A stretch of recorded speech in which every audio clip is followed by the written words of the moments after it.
Hello? There we go. All right. Okay, and then our Pledge of Allegiance, we're going to have Chief Duffy lead us in the Pledge of Allegiance. All right. Let's pray. Lord, we humbly come before you and thank you for the great privilege of living in this fine city, the city of Corona. We pray in the spirit of Proverbs 19:20 that you would grant wisdom to our leaders, that you would help each of us to extend grace to one another, even if our views differ from that of our neighbor. We thank you, Lord, for our first responders in the city who've served our city faithfully for decades. We pray for those who lead our first responders, those such as fire and police. And we know that, Lord, sometimes when you're leading an organization that's this large, that it could be a thankless job sometimes. But, Lord, I just pray that tonight that each of them would feel encouraged, even their staff and those that support them. They would continue to serve our city with excellence and honor. And I also want to pray for our city council. As they lead us forward, may they remember how far we've come. They're doing a great work, and there's been many that have labored in years past. We just remember them, and we thank you for their service, and we thank you for the progress that's been made. We pray that you'd give our city council the courage, Lord, to do the hard things. And, Lord, I pray that they'll do what's right, and even if it's not popular, but, Lord, give them grace. Help them, Lord. Give them wisdom as they make decisions, Lord. And, Lord, as we close, we submit ourselves to you, Lord, and we humble ourselves, and we ask that you'd bless this meeting tonight. And I pray all these things in the name of your Son, Jesus Christ. Amen. Thank you.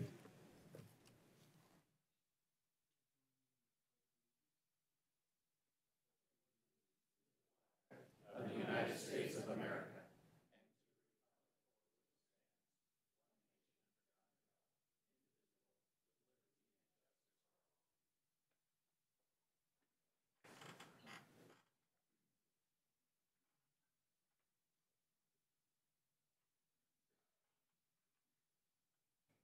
As we call this meeting to order, I do apologize for anybody else who's very cold in this room. It will get warmer. It is really cold in here. Okay, so if you're wishing to address the council on anything on the agenda, please fill out a blue card and give it to our city clerk. We are going to begin tonight with a presentation.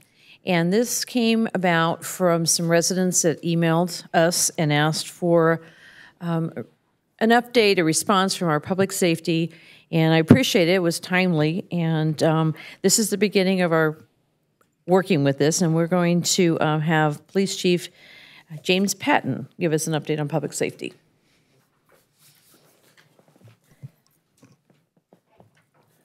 Good evening, Mayor and Council. Tonight I prepared a quick overview of the Corona Police Department and Fire Department's preparedness as it relates to an active shooter event. I want to assure our community that our departments have and will continue to provide the necessary training to give our officers and firefighters the best chance of success and response if an active shooter event does occur. Our departments are committed to being ready, being there for you when you need us, and taking action to save lives.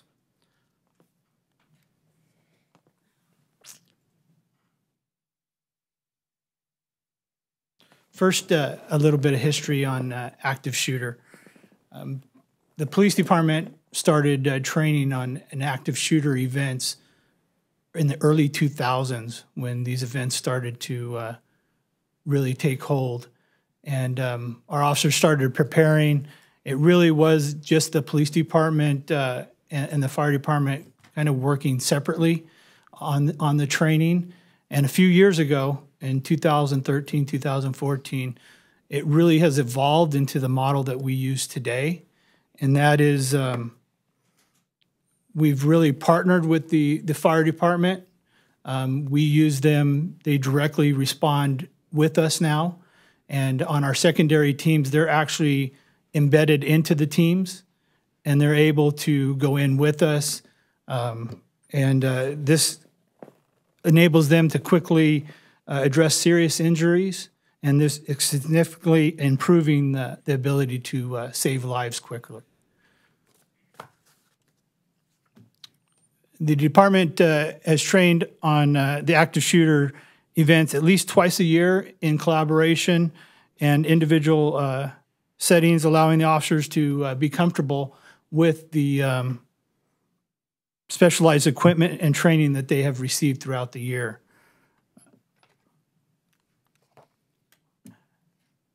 As you are aware, that the department has trained in several different schools throughout the city, businesses, and also used role players to make these events as realistically as possible.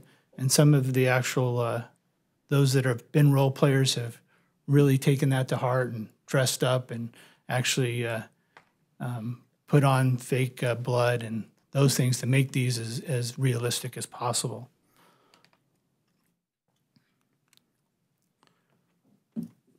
Over the years, we have worked collaboratively with several local and state and federal agencies, as well as our school district ambulance services to train on these events.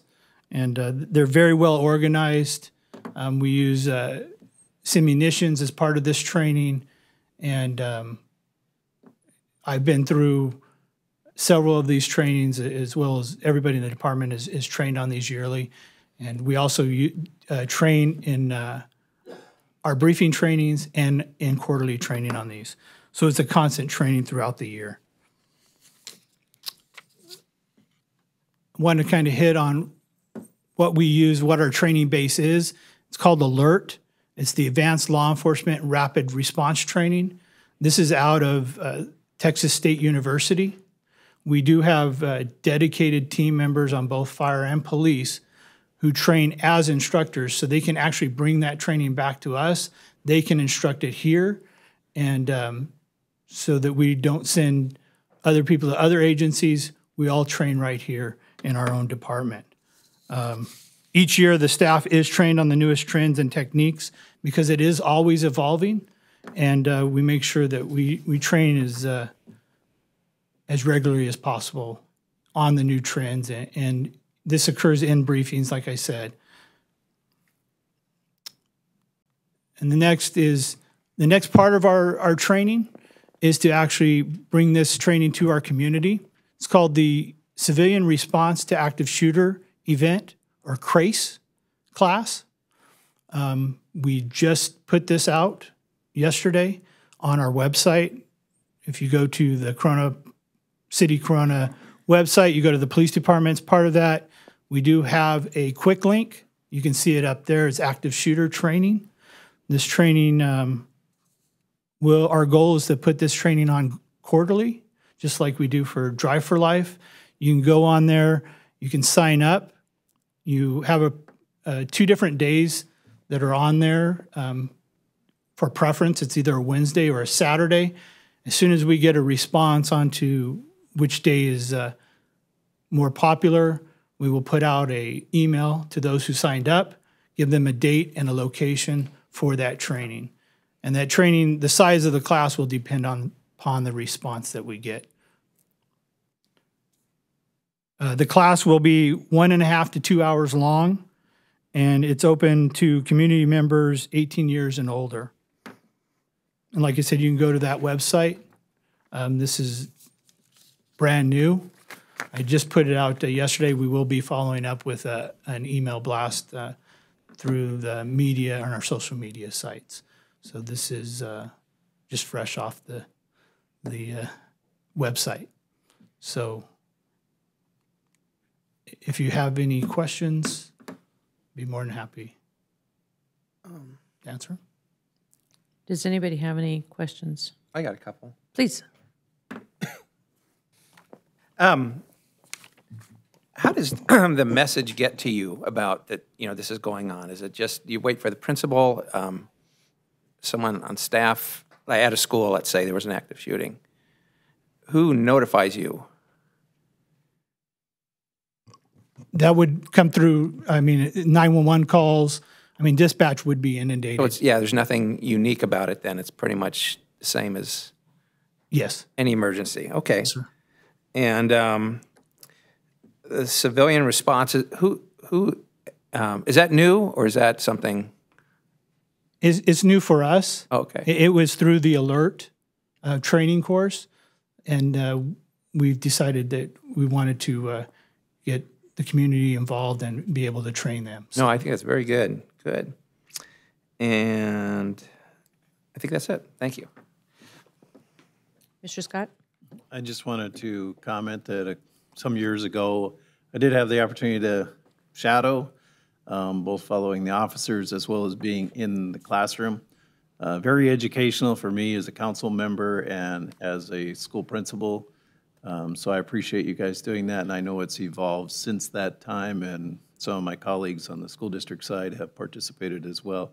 And I know you're using the sites, so you become familiar with the sites and the layouts and so forth. So really appreciate it, what you guys are doing. So thank you. Thank you.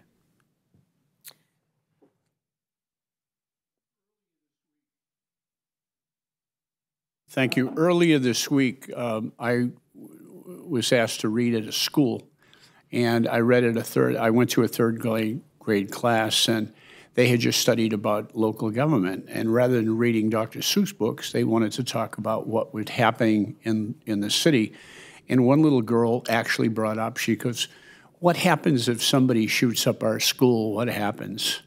And I asked the rest of the class, and it was unbelievable because they said, well, first we're going to shut the blinds, we're going to shut the lights off, we're going to tip over the tables, we're going to lay on the floor. And they were ready. And they were ready. And then they said, and then we're going to wait for the police department and the fire department. And they got all excited because you're going to come up with that. And that one of the little boys says, you know, the police department has a tank. And obviously it was a SWAT vehicle, but he thought it was a tank. And one of the things that impressed me is because I, like Jason, had gone on a couple of active shooting exercises. And I asked why we did one at Auburndale and another one at Citrus Hills. And they said that all the schools are different. And you and your policemen and firemen have to know what the layout of all these schools. I was very, very, very impressed with the idea that you guys know exactly what the heck you're going to do. And I feel very safe and confident that hopefully this will never happen in Corona, but if it does, you got our back. So thank you. And thank you, Chief. Anybody else? I do want to say this is the beginning. I totally am looking forward to trying to do a collaboration and more of a community with other entities involved. I've had a conversation with the sheriff and the hospital and a few other folks that want to come together so that we can assure the community that we are working together in unison. So I have to certainly work with our chiefs as being the lead with this, and location and date. So it's not going to be tomorrow, but we are working on this and trying to get more of a collaboration on how we partner above and beyond just the police and fire. I know the chief went over in detail with how we work with the schools, but I think there's other parties that has been suggested, and we're going to go ahead and move forward with that. But won't happen tomorrow, but we are working for that. And with that, we will move on to public comment, oral communication. Persons wishing to speak, please fill out the blue card. And we will begin with Don Fuller, followed by Doug Houston, followed by Mary Garibay.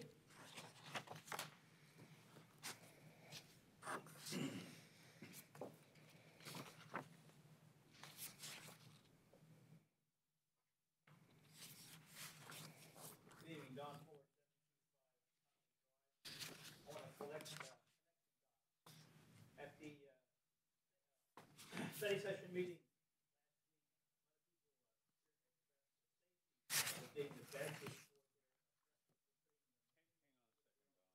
Don, we're not hearing you, the microphone. The mic isn't on, so wait. So I get more minutes. There you go. Now I'm going? Now you're going. They hear me in the cheap seats back there? Okay. So at the study session meeting last week, many people mentioned safety as a basis for their support for putting McKinley over the railroad tracks. I found many of those statements those people made to be clueless, and at least one of them, a guy named Peter Mort, actually lied about some of the data. But beyond that, if you're really in favor of safety, if that's really the motivator, then you have to favor the railroad track over the street, not the street over the railroad track, and here's why.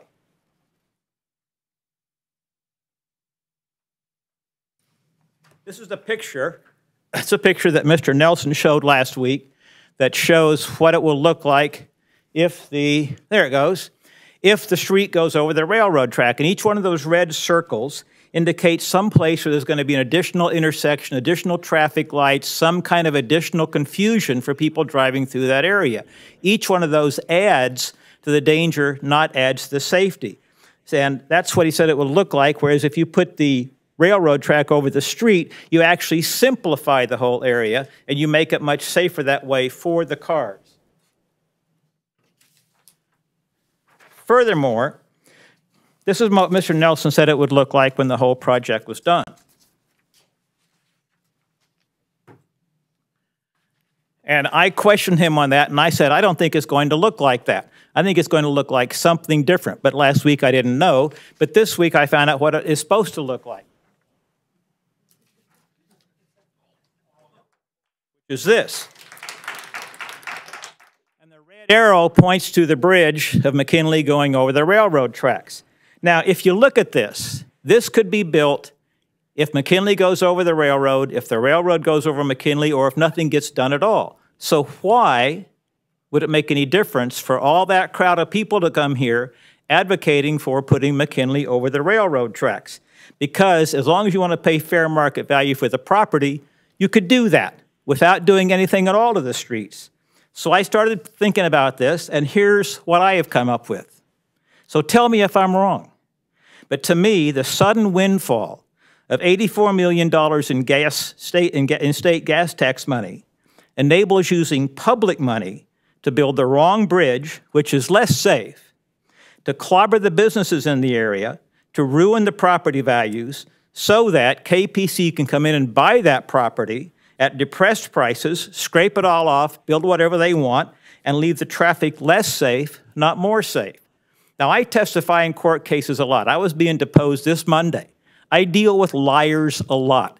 I am paid to try to connect the dots. So if I connect the dots on this, that's what I get.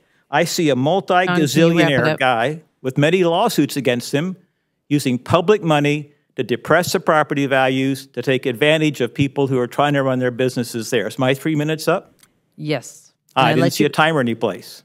It went off once you go beyond the 3 minutes. Well, anyway, tell me if I'm wrong. Thank you.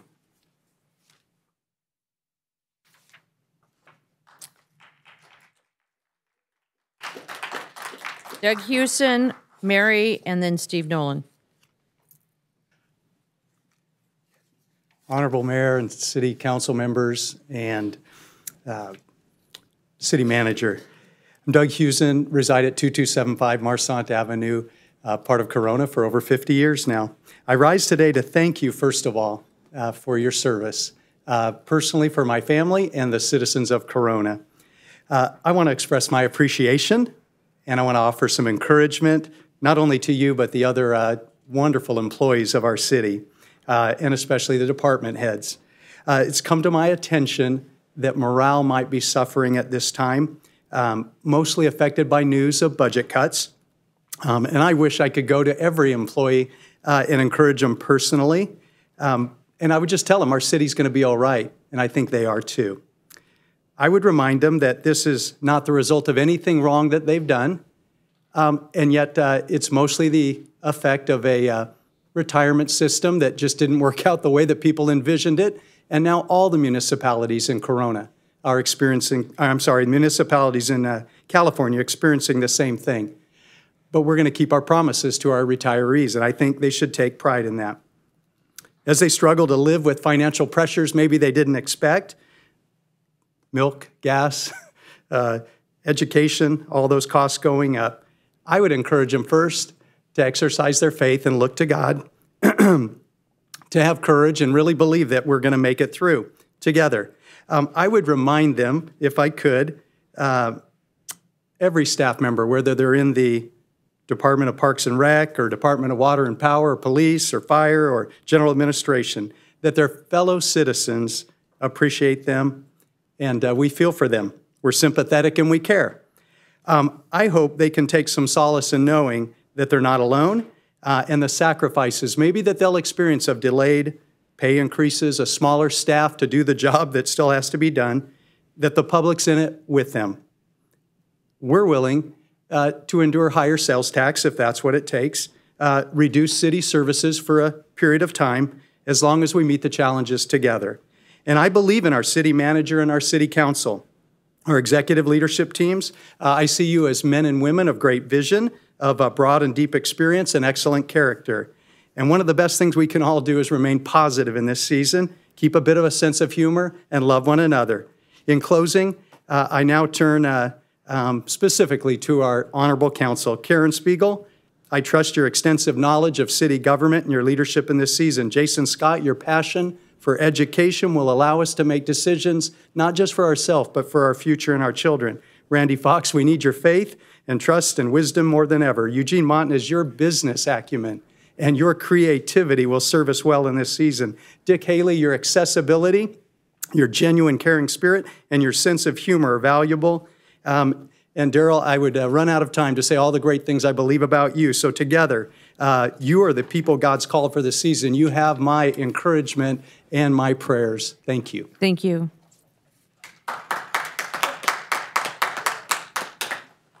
Okay, Mary, followed by Steve Nolan, and then Wes Speak.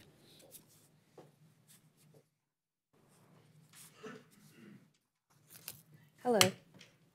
Mary Garibay, 872 Amherst Street in Corona. I'm here because I'm concerned for the safety of the children at the Corona City Park pool. Recently, as far as 6 months ago, there have been break-ins, there have been burglaries, and I don't think that the children of the park should deal with this. Not only that, the community, the transient community, pretty much roam the whole park. The bathrooms are not accessible by any of the children. They do drug use within the proximity of the children. Sometimes they even trespass these areas where children are at, where they swim at. In these bathrooms within the actual facility, the swimming area, there are showers. There are little girls showering, there are little boys showering, and these transients walk in. The burglaries, the stealing, I've had enough as a mother. My children swim there. And the police department has worked day in and day out to help me, so I really appreciate that. I've had contact with the sergeants, the lieutenants, and people in charge, and they've made sure that they do more patrolling. But I do want the facility to be more secure. What can you do for the children of Corona? They are the future of Corona. So I think that they deserve better than this. They come to practice sometimes saying like, oh my goodness, we got broken into again. Oh my goodness, why is this happening to us? They know how hard we work to fundraise for this little nonprofit organization, so it affects the morale of the children. But no, not only that, I think mostly what I'm concerned about is the safety of our children. And I believe that they should be focusing on swimming and representing Corona in the best way possible and making sure that they try their best instead of worrying about issues that should have been taken care of when we had our first incident back in September of 2017. Thank you. Thank you. Mr. Montgomery Scott, if we can have a conversation with Chief and see if there's something when they're swimming, I don't know what you're already done. Actually, we've been talking, I believe she's affiliated with the Crocs. We actually have a meeting scheduled with them next week, but we've actually been in communication for several months over these issues. Okay. And we'll continue to do that. Thank you. You're welcome. Mr. Nolan, Mr. Speak, and then Mr. Vasilian.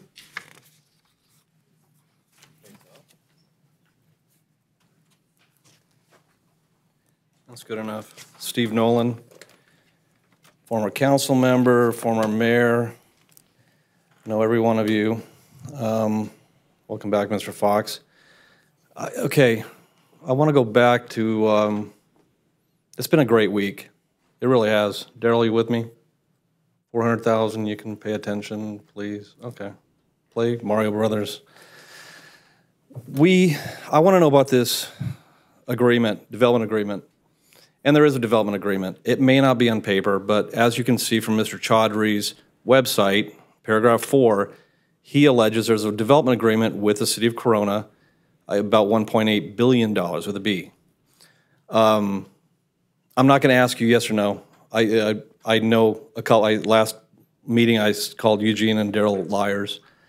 I'm not going to ask you for the answer. I'm going to tell you right now, there is a development agreement. I don't expect it to be written.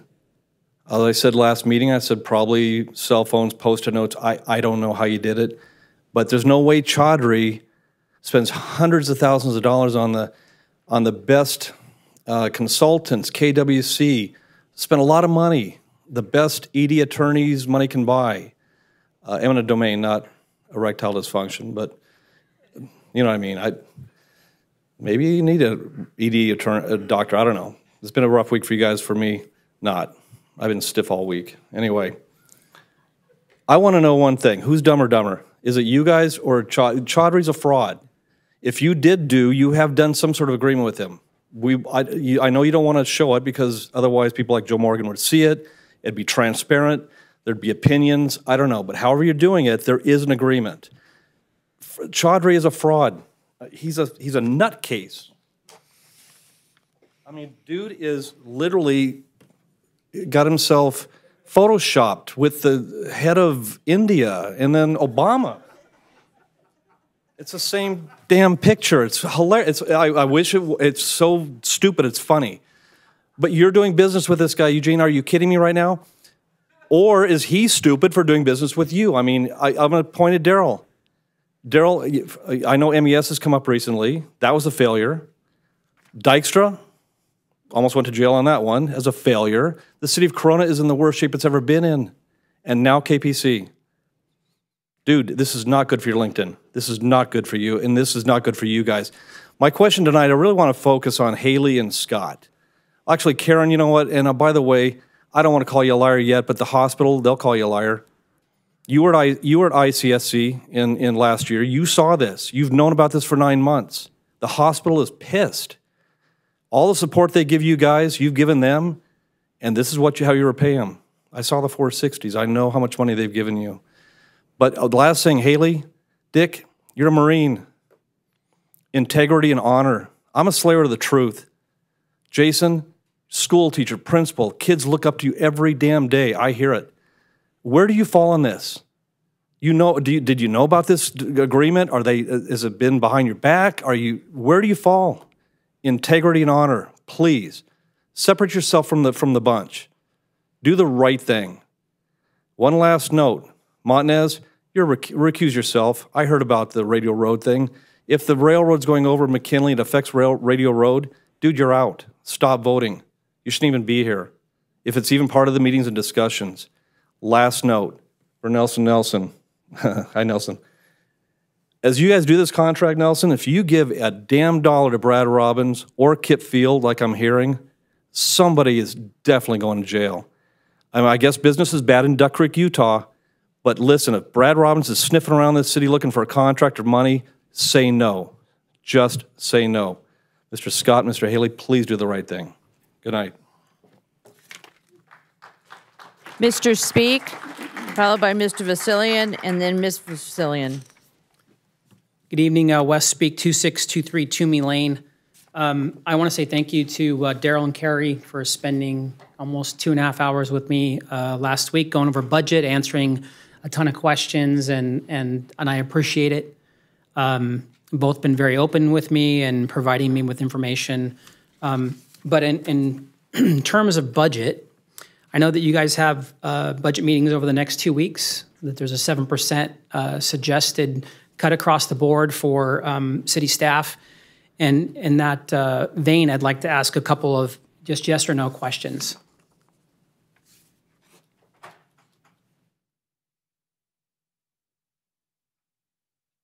So Councilman Fox has been gone for 6 weeks.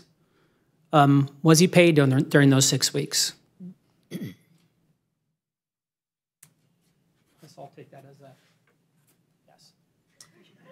yes. Did he receive city paid benefits? Yeah, I think you guys can't stop those, I get it. I think there was a mention in the last meeting whether or not his absence was considered excused. I guess that's undecided.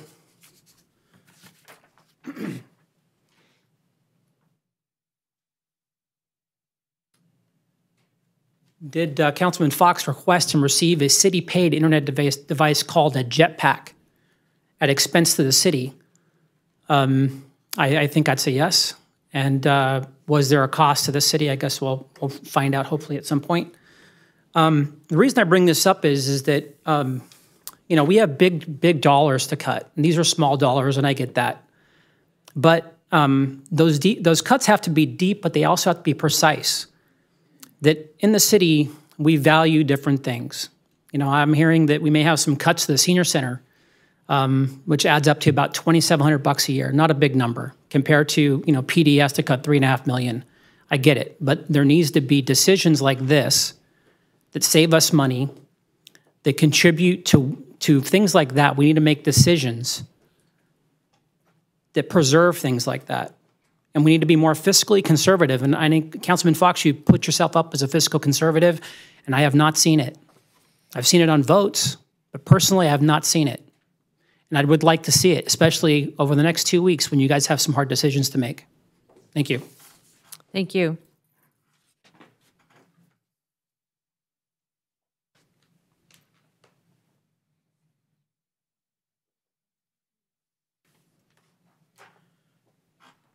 Dear City Council members, David Vasilian, I own the car wash at Sampson McKinley.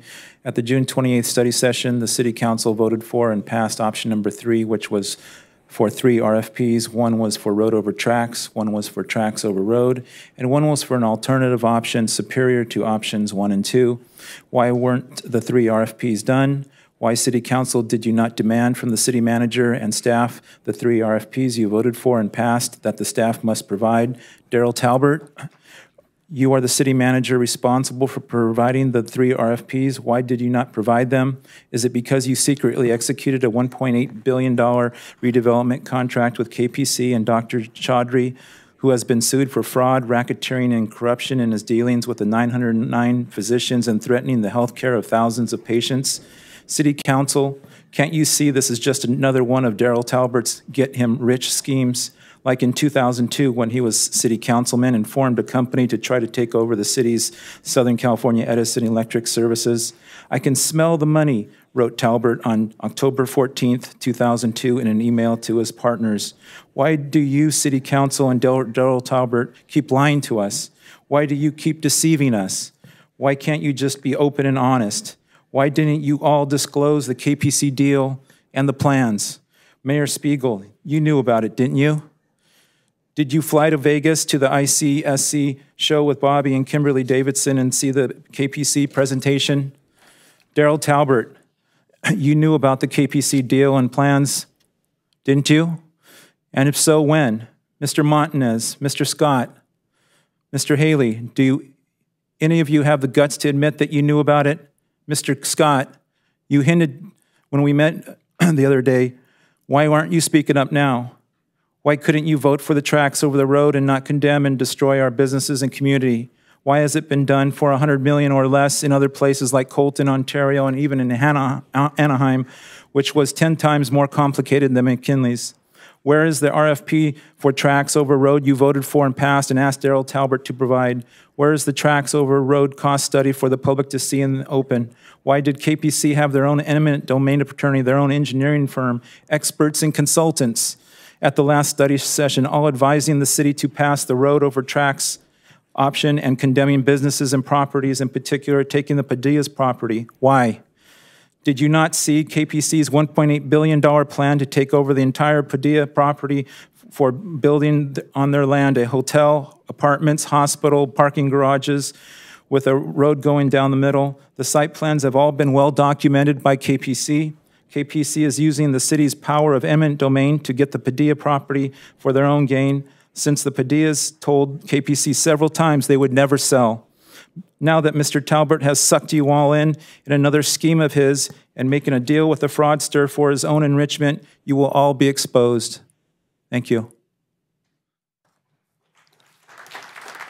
Vasilian, Tom Richens, and Roger Kennard.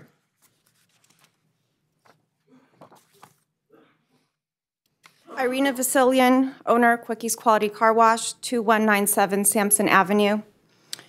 Little did we know, 8 years ago, when we chose to leverage everything we own to purchase a failing car wash in Corona, that the 5 of you would someday steal our business, everything we worked so hard to build, everything we sacrificed, that you would take it away from us. You don't have to take our property to steal our business.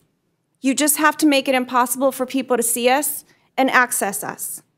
Do you think that 2 years of construction and dust with street closures will increase our business? Who's going to compensate us for our loss? I'm not sure that you truly understand what our business is worth. There's no money in your budget to compensate us for our losses. Food for Less said they will close their doors. All the centers around will die. Is this the plan, Mr. Talbert, to kill all of the local businesses so KPC can come in and purchase all our properties for dirt cheap? Is that the plan?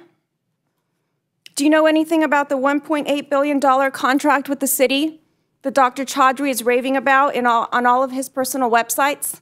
Have you guys gone and Googled his website to see what he's bragging he's doing on the land that you're eminent domaining? Nelson Nelson and Daryl Talbert, you can tell the council all day that we're crying because we want more money, but in reality, we won't get any money. There's no money in the budget for us. You have $24.5 million in road costs, $16.5 million for loss of goodwill. That's not even enough to eminent domain the Padillas and the Shell station. The rest of us, small businesses, you're killing through inverse domain. We will receive nothing.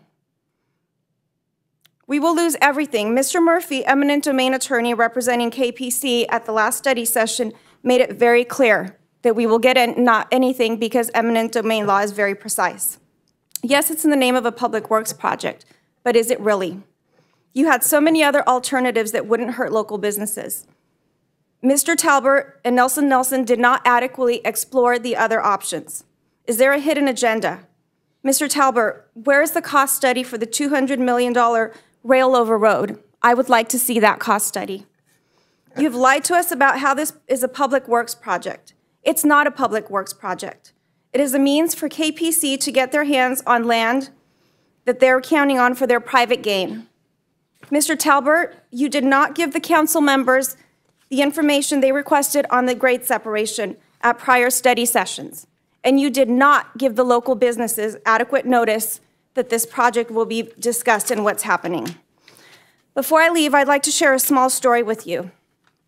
I met a customer at the car wash recently. Very nice, honest lady. Turns out she's a mom, a small business woman, and a Christian woman, as I am. Her great-grandfather was the mayor of Carter Lake for 39 consecutive years. From his legacy, she learned this, and I will quote her.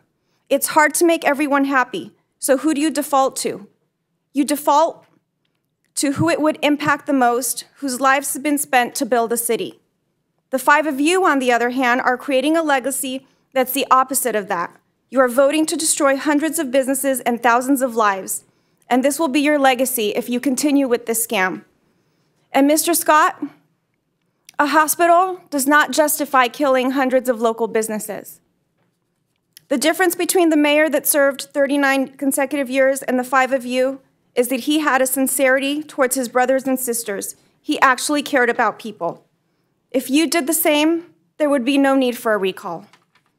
One would have to be deaf and blind not to see there is an injustice happening. It is very obvious and heartbreaking. Mr. Richens, followed by Mr. Kennard, followed by Matt Woody.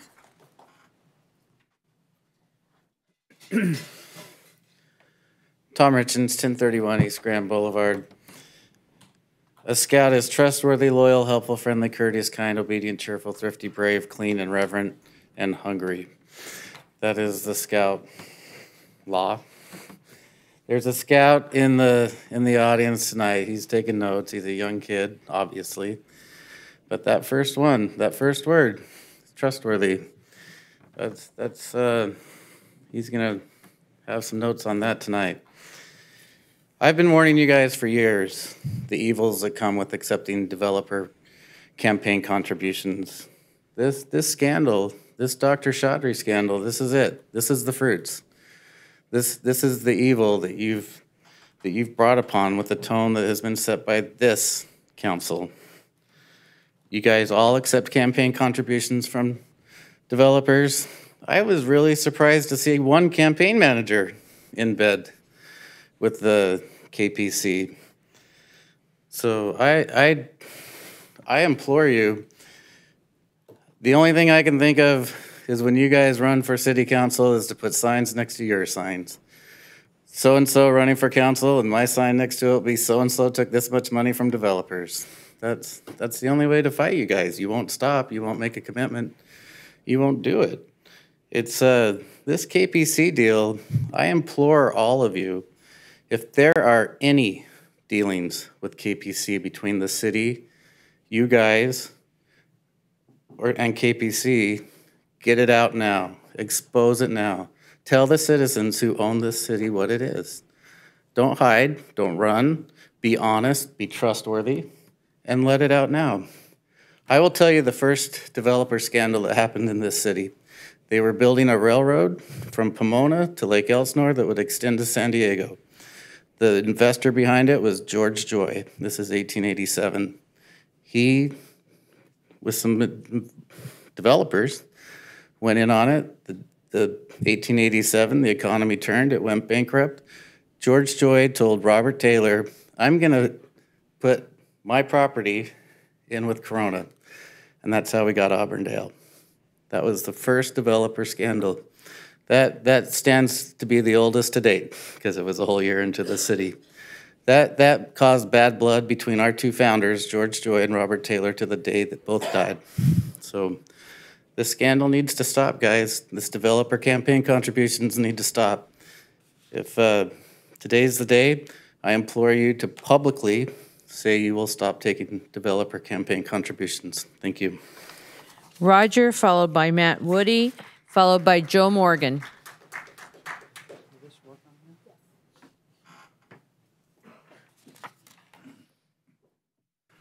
Roger Conard, 3575 Santa Rosa Circle, Corona, California. I don't know if you can zoom in any better than that. It's just kind of last minute. One thing, are you guys still poisoning the hillsides in Cerro del Oro? A couple of years ago, I saw a guy that said he was working for you guys, putting out poison to take down the food for the coyotes and the other animals that are there. Since we're already building into their territory, I just thought that was kind of stupid. Two, we just recently saw another KPC development in Fresno Canyon, which is the center green part. I'm hoping that is not true, because when we first bought our house in Corona 20-some years ago, we were told that was supposed to be a park. If you can't develop it as a park, leave it as a wild area, because that is a wildlife corridor. If you go over here,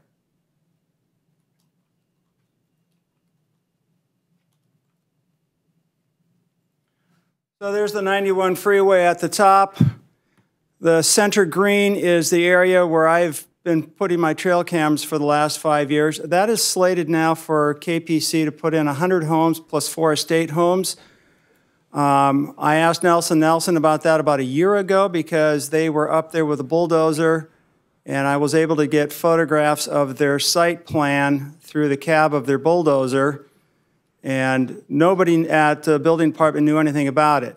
Now they are up there just last February doing soil testing for that whole area. Basically, this is between Oak Ridge at the top of Fresno Canyon, which would be the left side, all the way up to the top of Canyon Crest, and building houses in the floodplain at the top of Canyon Crest. So I'm kind of scratching my head that, wow, how you can build houses in a floodplain.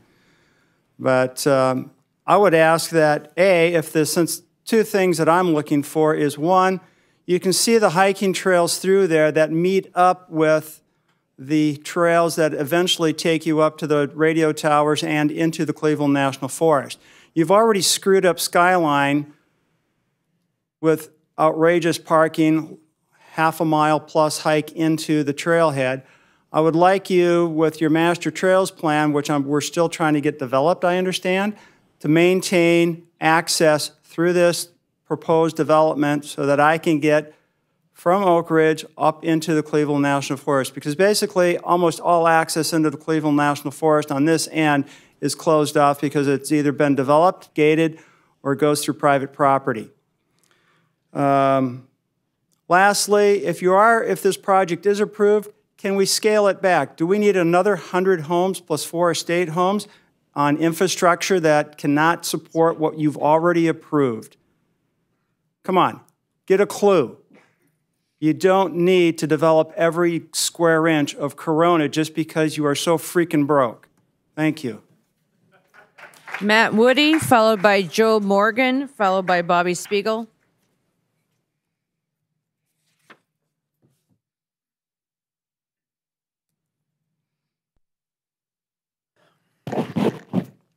Hello, Council. Thank you for letting me speak. My name is Matt Woody.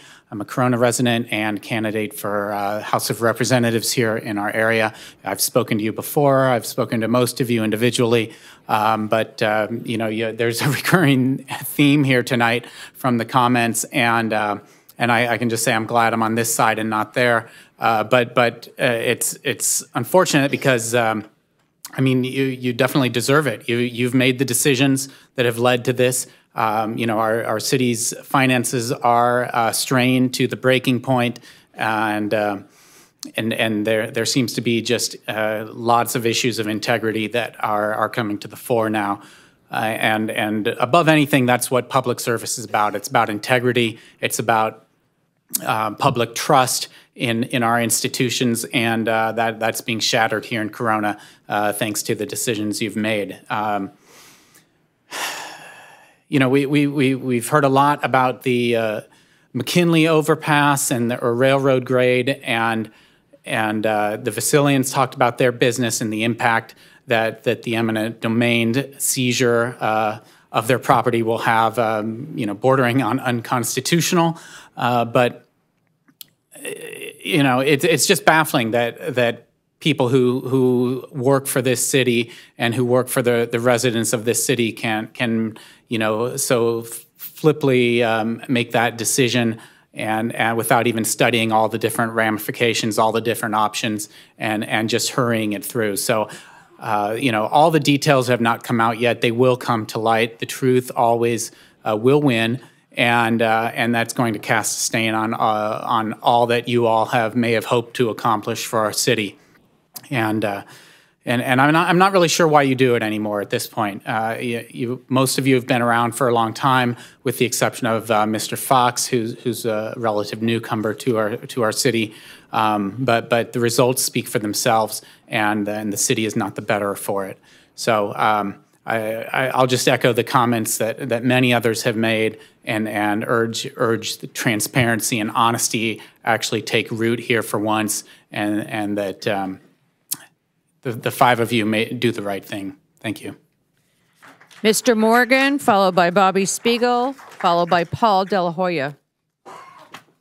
So I got the memo that you had to wear an orange shirt in order to get your stuff taken care of. This is the only one that I had, so... again, I've said many times, I'm probably the most optimistic person that you're ever going to meet. I am always the glass half full person. It's always me. Everybody who knows me knows this. The last thing I want to do is assume that somebody's crooked or there's some backroom deals. Coming here and watching you guys work for the last few years has turned me into that person that thinks that everything is crooked. I'm not the anti-government, burn everything down kind of person. I'm more pissed at you guys because you don't respect the city, you don't respect the residents, you don't respect the process. You treat it flippantly. I had a city employee today that was smirking about this. Well, we were going to do this all along. This was the plan. This was voted on years ago. I don't know why it's a surprise to anybody. At some point, I keep thinking that I'm paranoid about all this. Then I find out that I'm not. You guys are singing off the same song sheet as KPC. They didn't have the fleet of attorneys in here for nothing. They didn't have all the paid protesters bust over here from as far away as Arizona for nothing. This is a setup deal, okay? And you never should have voted on this. I heard about the railroad and the radio thing from one person at the study session. Then I heard about it again today from somebody who I think is credible. You're dirty. You voted on something. I've seen you back out about voting on a CFD near your house, not even in your house, just something near your house. And you voted on something that would have directly affected your business. I'm filing a complaint with the DA tomorrow. I'm going to file a complaint with the FPPC. You should have backed out of that whole thing. That was none of your business. You shouldn't have been anywhere near that. You know that. I took the one thing as just well, somebody was just talking. It wasn't just talking. You knew that had something to do with you. That affected you. And that affected all the rest of you. Because you guys are all dirty, dirty, dirty with developer money. You have zero integrity. That's why I'm mad. I'm mad because I expect more from people that are sitting up there. You guys are all lining your pockets in one way or another. Mr. Haley is basically he really likes to be loved. I get that. So does everybody. You guys are all up there chasing something. I'm not really sure what it is, but you're selling the city down the river. It's disgusting. And we'll never get a straight answer about what happened with all this. Because this guy is the least honest guy up here. And he's hiding all the documents. So you can do a record request, you'll never get them. Thank you. Bobby Spiegel, followed by Paul De La Hoya. Well, good evening. Bobby Spiegel, Corona Chamber of Commerce, 904 East 6th Street. I'd like to just wait I've got 3 minutes or 2:50, so I'm going to wait like 10 seconds so that we can kind of just breathe and maybe change the focus a little bit, because I'm very embarrassed over some of the citizens that have shown such disrespect to fellow human beings. And if any of you want to see me, come outside. Hey, that's not a threat. That is a promise. Bobby, you do not talk to my wife that way. Mr. Spiegel, Steve? Bobby, enough. Please. Accepted. Enough. This is my 3 minutes. Okay, we do not talk from the audience up to the dais. I would like to just take a moment. I would like to take... And you're right. And you are correct. He should not have.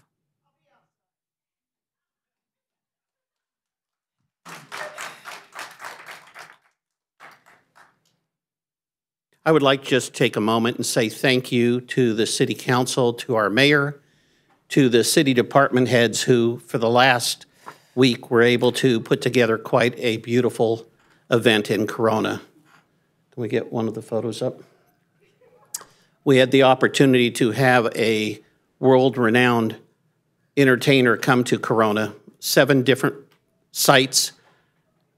I would like to publicly thank Cindy Monroe and Don Kindred for doing an outstanding job, for pulling together a community. And from the time that I announced it here last council meeting, in 15 hours, over 450 reservations were made for them to see this 2 o'clock event. And it was a cultural conversation with Yo-Yo Ma. I'll be honest, I did not know who this gentleman was.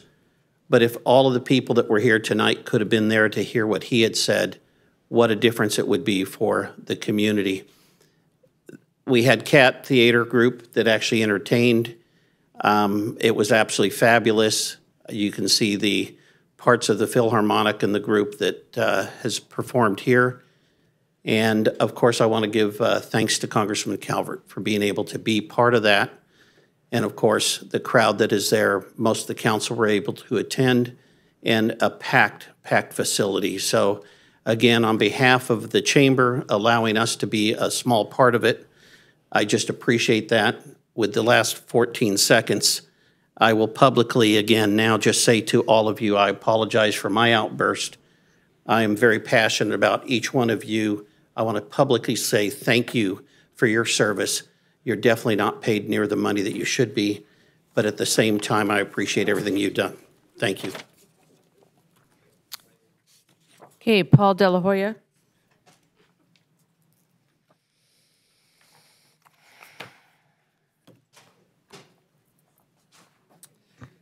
Paul De La Hoya, Corona General Police Association board member. Quite contentious this evening. I'll actually try to be more helpful.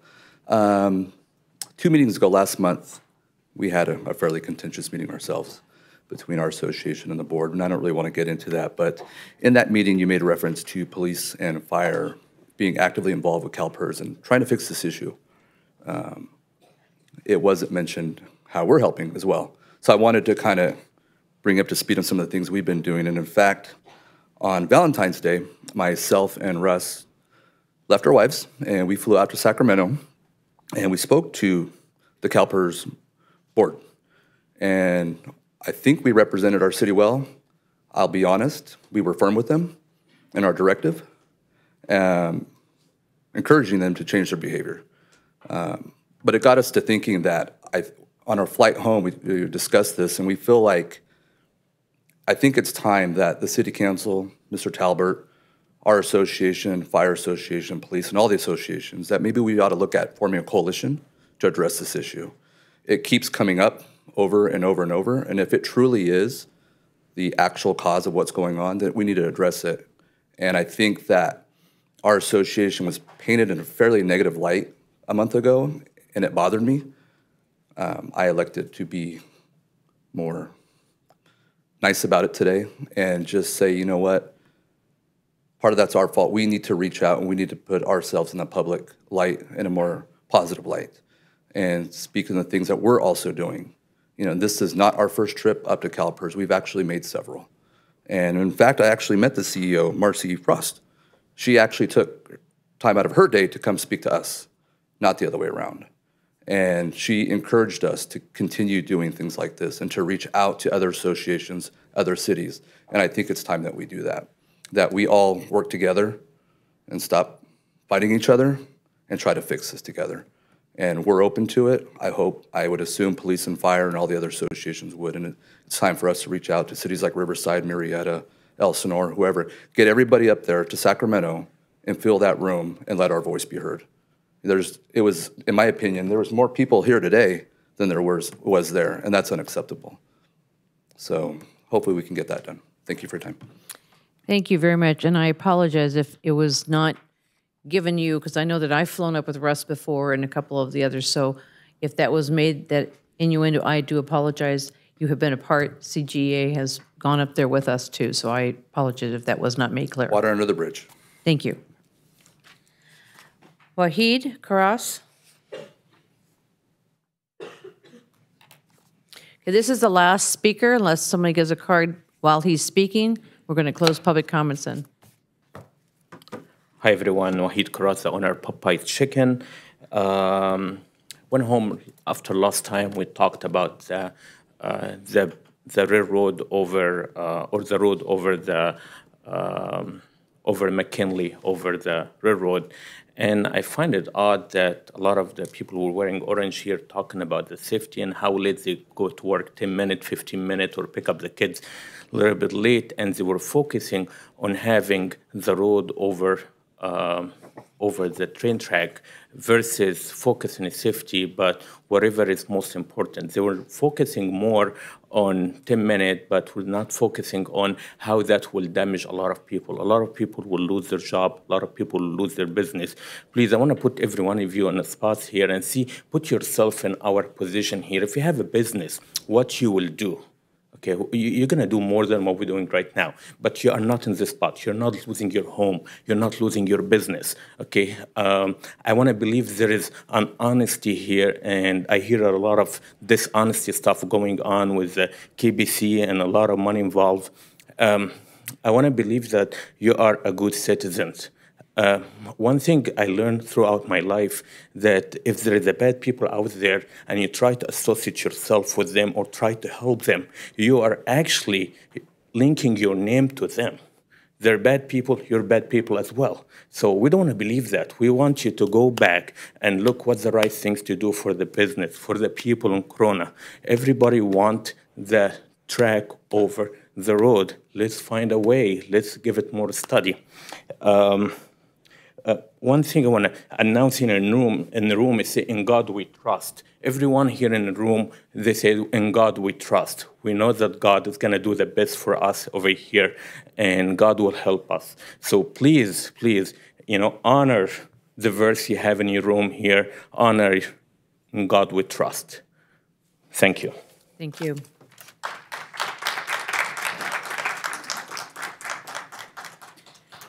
Okay, just very quickly before we move on, the article that Mr. Nolan gave us is a little misleading. It does say the KPC group has been contracted to execute a prestigious City of Corona redevelopment. That is not a job with City of Corona. There's not a project that's come forward. So when we keep hearing that, I know that there's a lot of distrust. I'm not sure how we get over that. But the reality, whether you want to believe it or not, there is not a project. When a project comes forward or a proposed project, we all meet with them to give, do we want to consider that? Is it something that's possible? We could do that several times a week. One of us or our staff has met with a proposed project. That is not unheard of. In fact, that is what our job is. We work with those that want to come in, do something within, whether it's in someone's backyard or it's a whole project. So we've all may have had the opportunity to meet on this. This is his 4th project that he's brought forward. He's looked at medical centers several places. I have been a proponent of Corona Regional Medical Center, and I will say it again, I am. They are our home hospital. I support them 100%. I'm not looking for another hospital. If that comes down the line, then that's something we deal with, but that's not something we're seeking out. Somehow it's been misconstrued and twisted. I'm not sure how we can get beyond this, but it is nothing to do with this bridge, because back in 2007, when we were discussing this bridge, he was not moving that project forward. He was in another area in town. So when we keep hearing that we're doing this because of that, no, the project for the McKinley grade separation had already been started. We've already had the plans. We put it on the shelf because of funding problems. It came off the shelf. At the same time, he had already approached people in the community prior to that. He had nothing to do with us getting the $84 million. Believe what you want to believe. I apologize. I don't know how we're going to get beyond this, but that is the situation. And in regards to the expense report that was commented on Mr. Fox, whether excused and all that, I appreciate that, Mr. Speak. We researched that. Any of us have the opportunity to be gone 60 days, excused or unexcused. And if you don't return in 60 days, then the council has something to do. Mr. Fox returned within the 60 days, so there is no issue that we have to deal with. Let's see what else. That's enough. I just wanted to bring those two issues.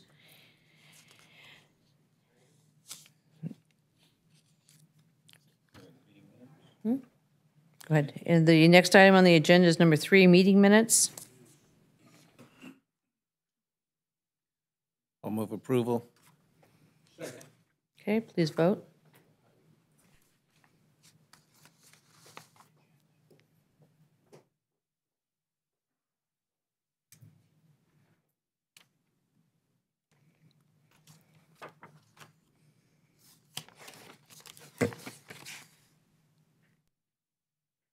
Okay, that passes.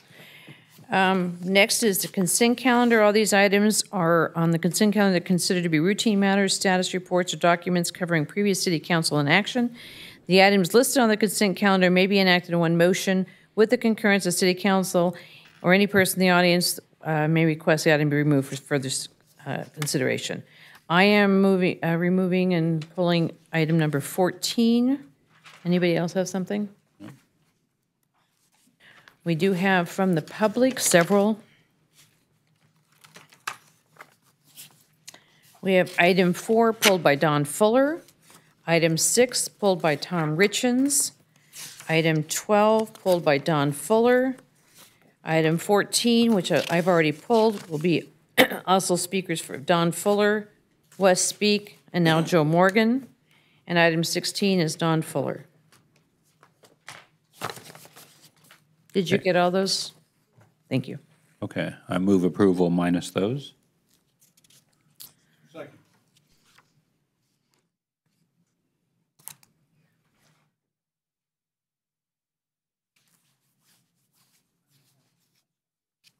There we go.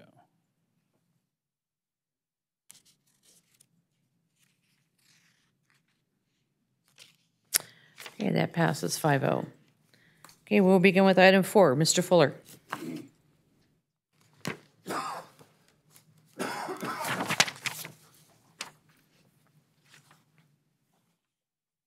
Hi again, very briefly. This is about the saloon, the eating establishment out on the west end of town. And I just want to say this has come up several times before, and I've shown my support for it every single time it's come up, and I want to show my support for it again. And the last time it was voted on, I predicted a vote of 4-1, and I was correct. So we'll see what the vote comes out to be this time, and I'm just showing my support for these good people. Thank you. I'm out of here. Bye-bye. Thank you. Is there any other speaker on that item? No. I move approval. Second.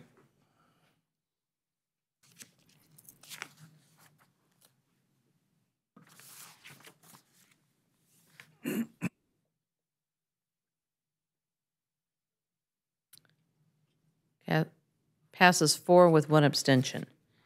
Okay, item 6, Mr. Richens.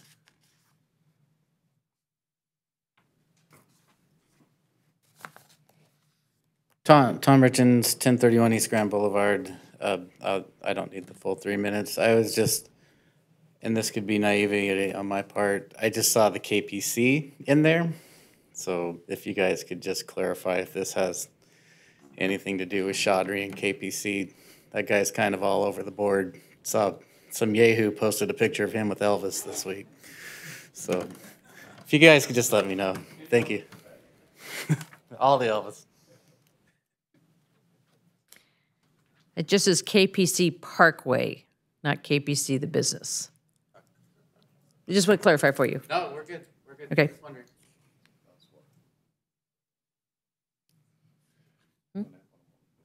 Why don't you give a brief explanation of that? This is actually a crosswalk on El Somo Way, or otherwise it's a segment of road called Monster Way. It just happens to be between KPC Parkway and Cross Drive. So that's the area we're talking about. There's actually a significant number of pedestrians that actually walk this area every single day. They got an exercise program there for their employees. And so they're taking upon themselves to build the improvements out there, and this is tonight is just to get the security to make sure they build it per city standards and restore everything properly when they're done. And Monster has buildings on both sides of the street as well, correct? Correct. That's one reason there's so much pedestrian traffic in that area now. I'll second.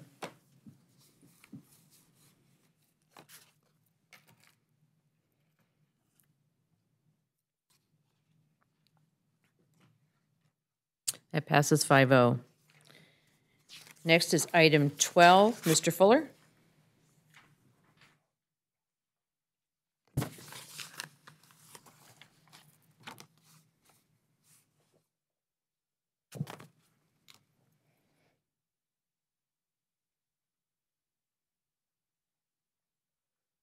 Hi again. I got here as fast as I could on my titanium knees. When I die, they're not going to bury me. They're going to put me in a pick-your-part wrecking yard. I'm talking about this paving of Ontario issue, and Ontario is finally being widened. I'd like to point out, just in case anybody's forgotten, this should have been done about 12, 15 years ago, and I remember a little over 2 years ago, we were in this room, and I remember talking to folks about it and talking to Mr. Nelson. We had an assurance that it would be done by February of 2018, which was last month, and it's not done yet, so it's been missed deadline after missed deadline after missed deadline, and it looks like they're finally getting kind of close, and apparently there was some reason of some misplaced pipeline or something, but still, it's been going on for a long, long time. We'll be glad when it gets done, but it seems like a lot of these problems are traceable to some time ago when the city of Corona was not necessarily holding Crossroads collective feet to the fire ecclesiastical pun intended. And so I'm glad that it's getting done now and getting widened, but it's been way, way, way too long. Thank you very much. I think it's been closer to 20 years, but I will move approval if we have no other speaker cards.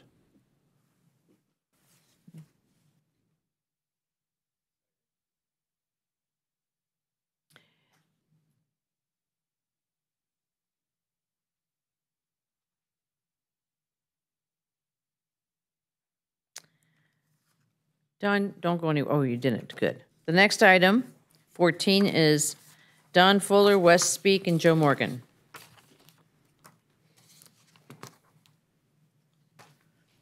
Oh, I'm sorry. I wanted to begin on this one. This one I pulled. I gotta go first.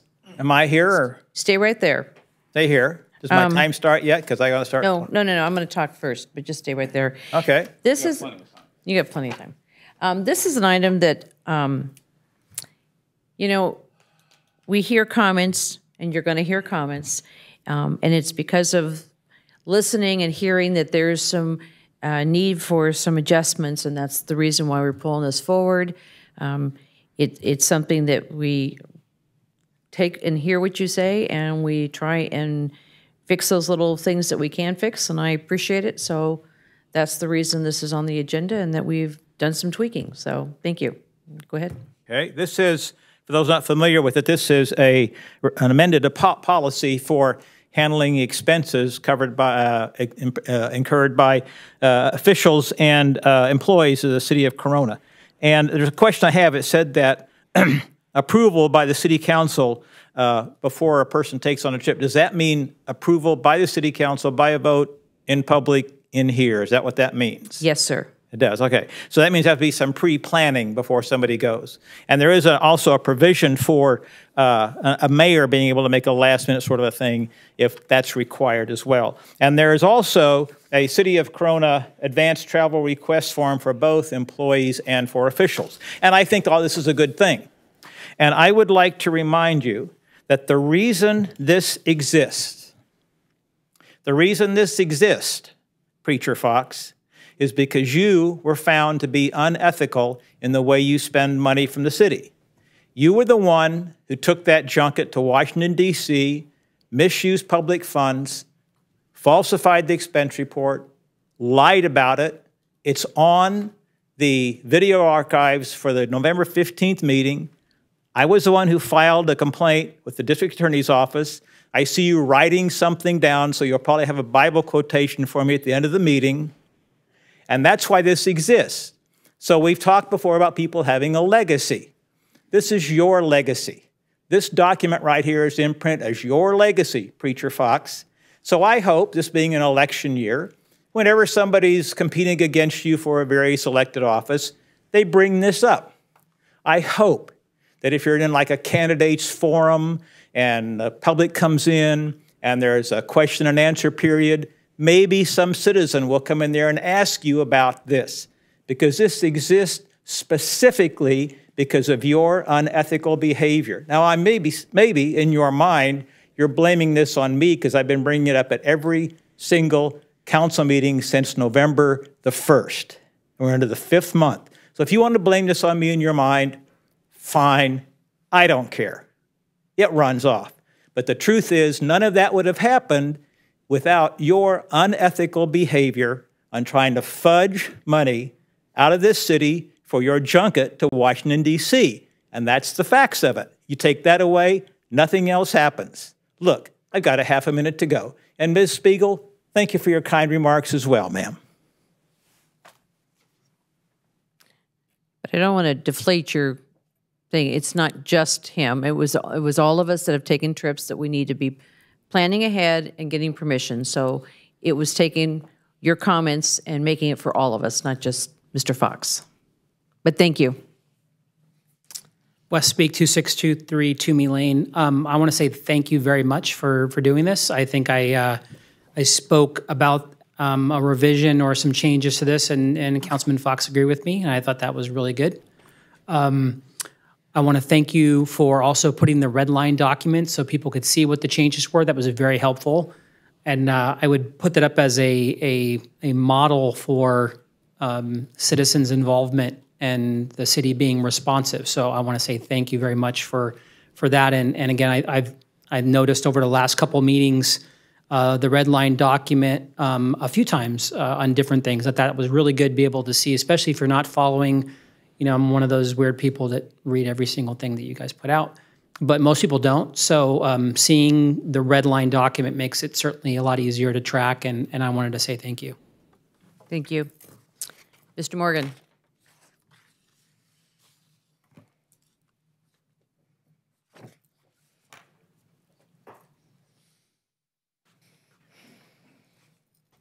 So I'd like to know when these travel arrangements are discussed, are they going to be discussed on the consent calendar, or are they going to be discussed? Is this going to be an actual item? This should be discussed. It shouldn't be something that, well, if nobody catches it, that it goes on by. So some of these, I mean, some of these arrangements or some of these travel things are serious money. We should be talking about it.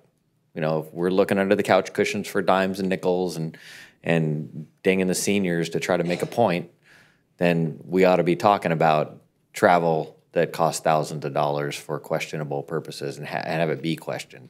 You've done plenty of stuff to take things off of the calendar. It's kind of amazing that something might actually go on the calendar. I hope it goes on a public part of the calendar that gets seen and talked about publicly, deliberately, not just something where, you know, we've got to try to catch something. So thank you very much.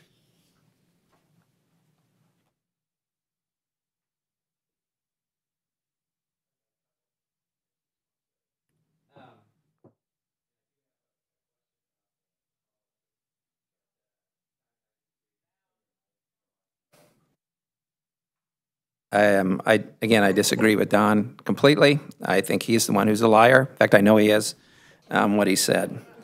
So, and one thing I did want to ask number 4 on this, and that's a question about being an hour away in the document here. What actually takes an hour? I mean, you know, going from one end of Corona to the other can take an hour. As far as, you know, how we have in there, if it's an hour away, you can't, what? Can I please ask that there not be the loud outbursts in the back? Don, you've already spoken. You can sit down.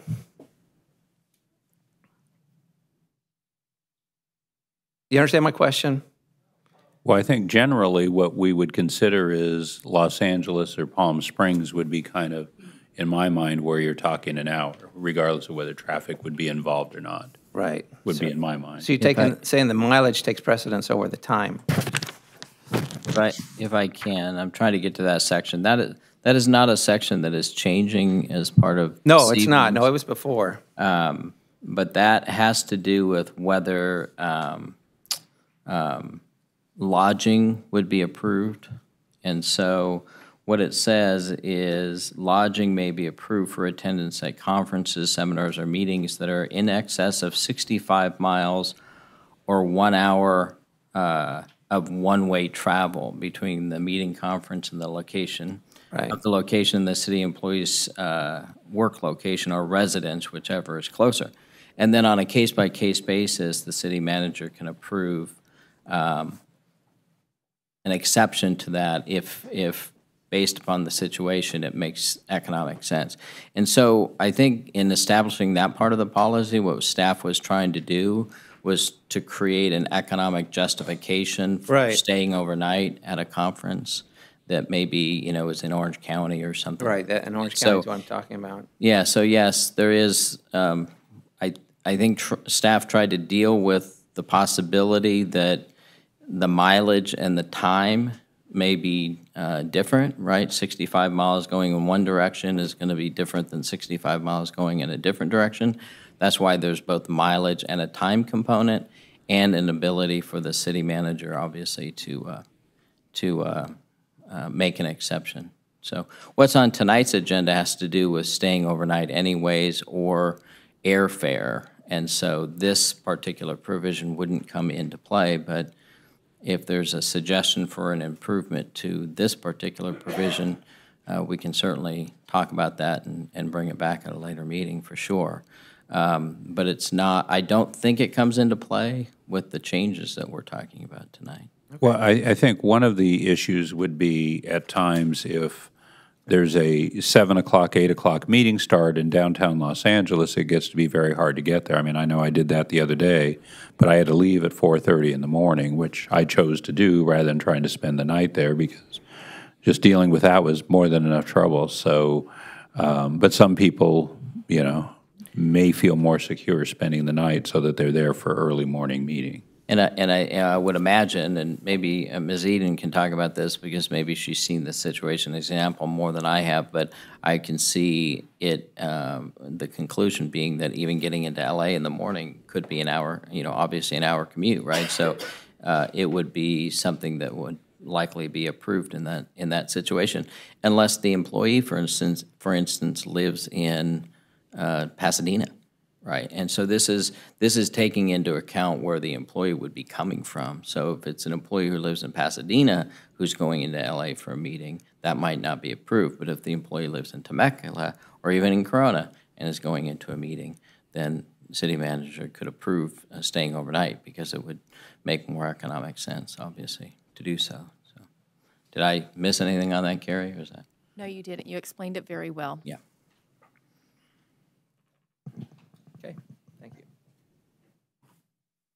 Any other comments? No? I move acceptance of them.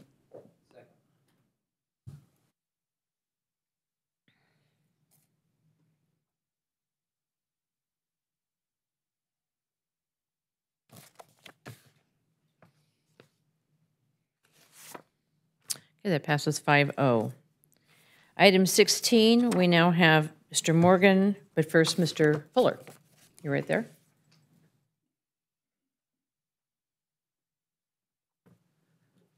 We still have yet to cover your expense report for October. And furthermore, if you're going to call me a liar, you better have some proof, because I have video archive proof on you. So you better start cranking up the proof. You have that clear?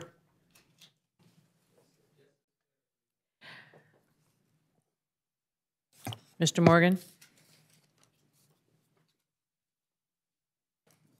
And we're talking about the February expense report.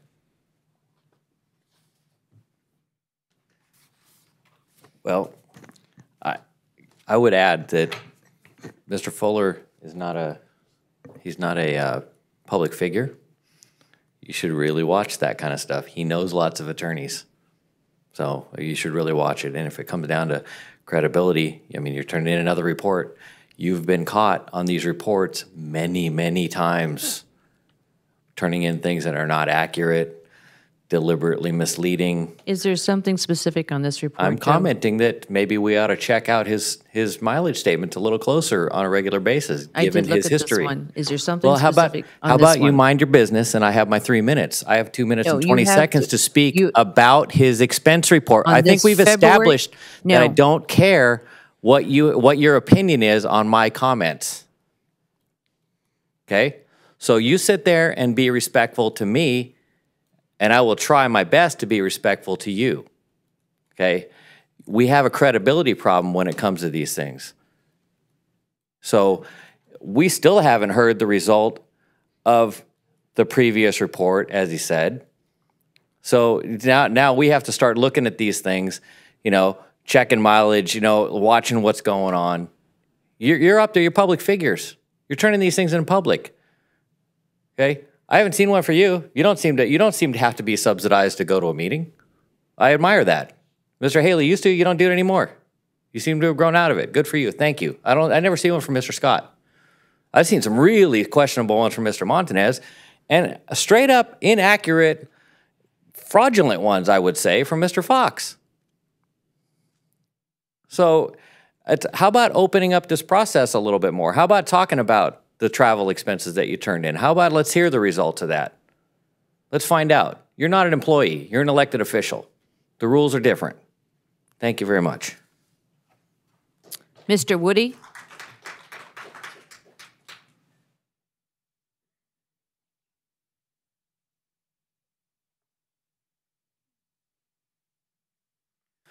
Matt Woody, Corona resident. I just wanted to echo what Mr. Morgan said.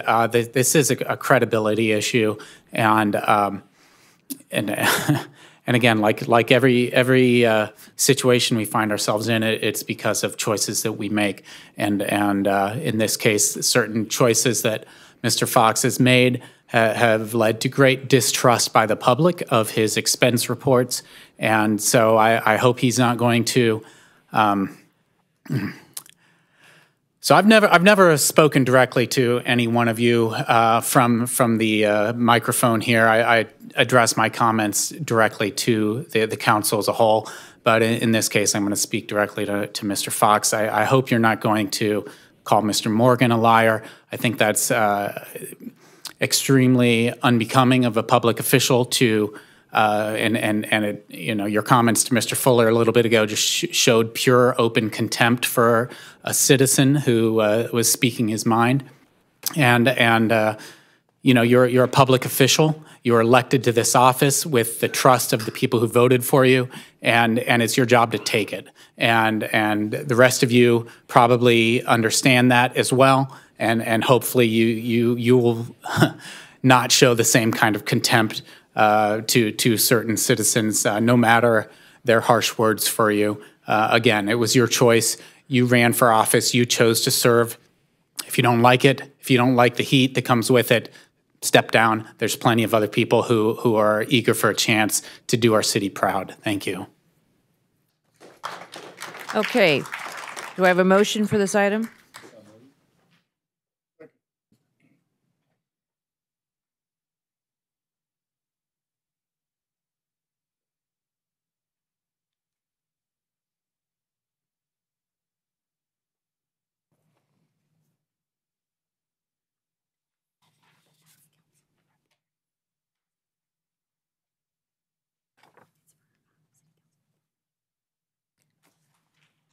Okay, that passes unanimously. Okay, we are now at item 18, public hearings. We have none this evening. Item 19, legislative matters. We have none. Item 20 is reports from city commissions, committees, and boards. We have from the City Council consideration, take no action, or set for review the Planning and Housing Commission's approval of B2017-0102, application to reduce minimum required rear yard setback from 10 feet to 6.48 feet for an existing single-family dwelling located at 404 South Merrill Street to enable a potential future lot split and single-family designation at the downtown Corona Revitalization Specific Plan. Take no action. Take no action.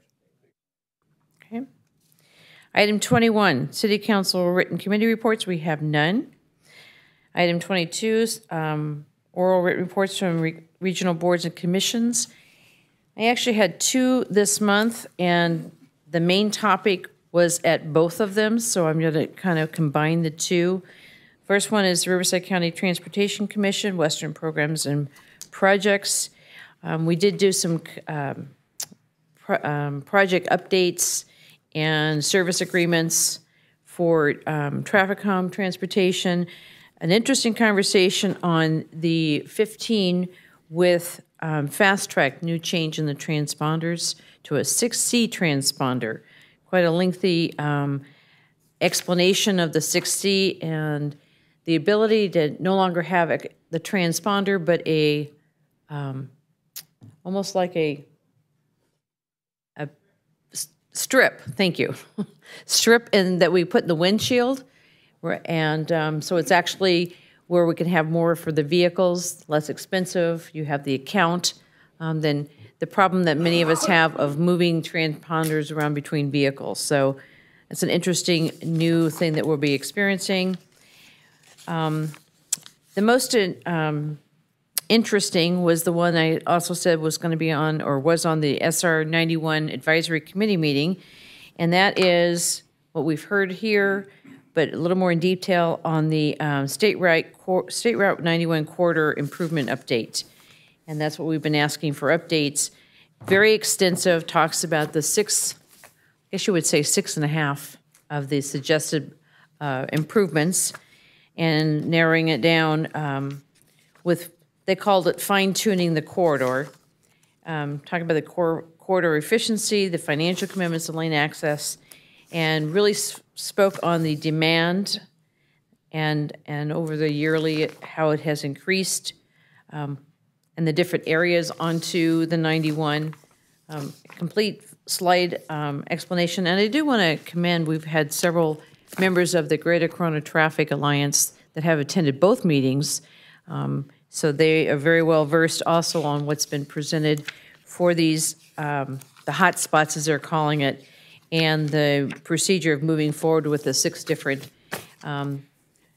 with the existing option 1 being the 5+1 general purpose, and removing the express lanes access.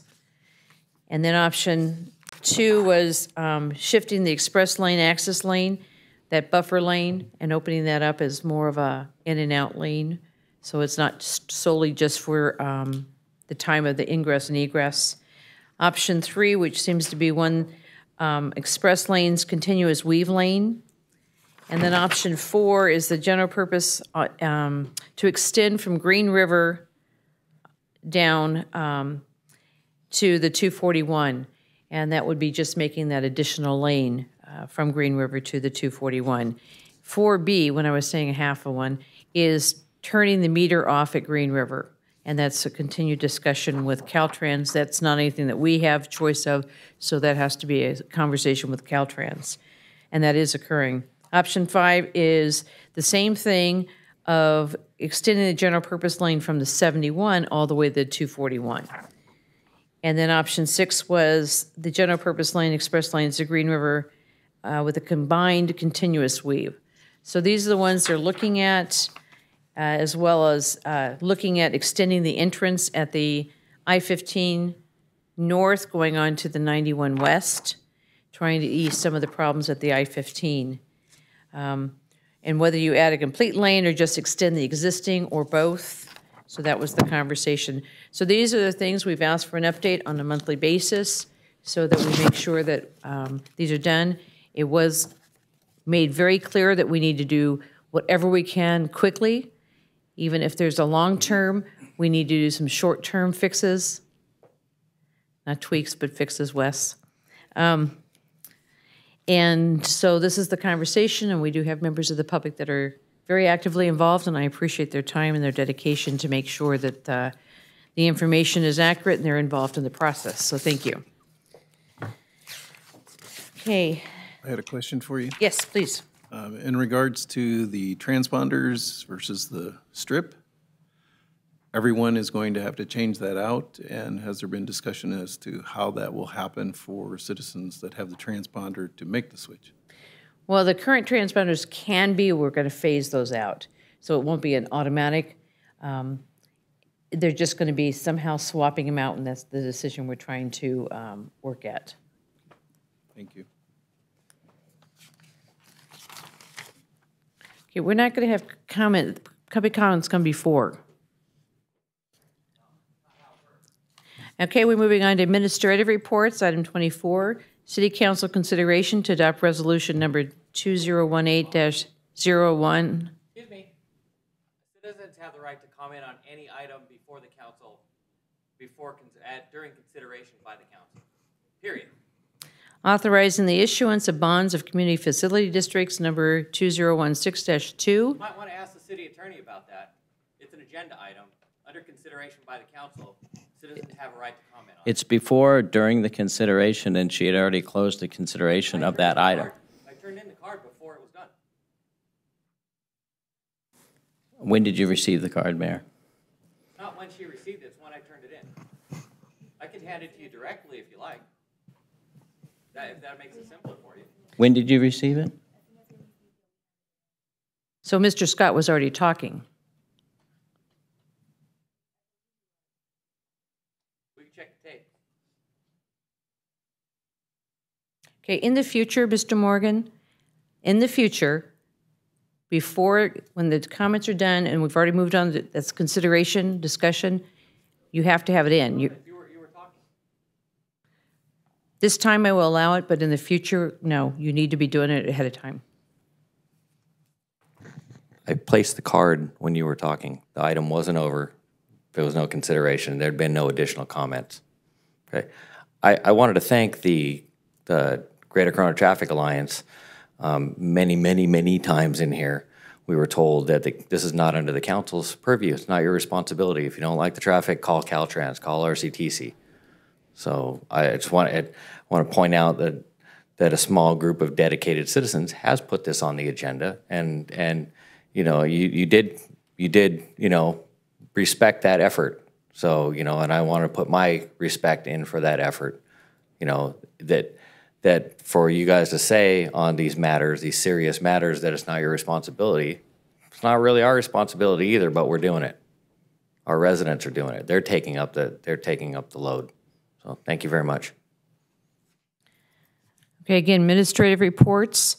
City Council consideration to adopt resolution number 2018-010, authorizing the issuance of bonds of Community Facility District number 2016-2, designated 2018 special tax bonds, appointing fiscal agent, approving fiscal agent agreement and purchase contract, and authorizing negotiation of terms and sale of said bonds, approving preliminary official statement, and authorizing preparation of final official statement, and approving continuing disclosure certificate.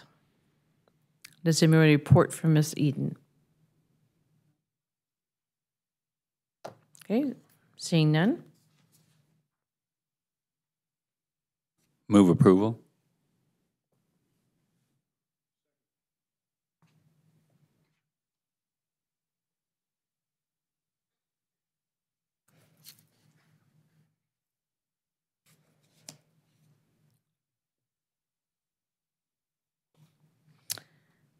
Okay, passes 5-0.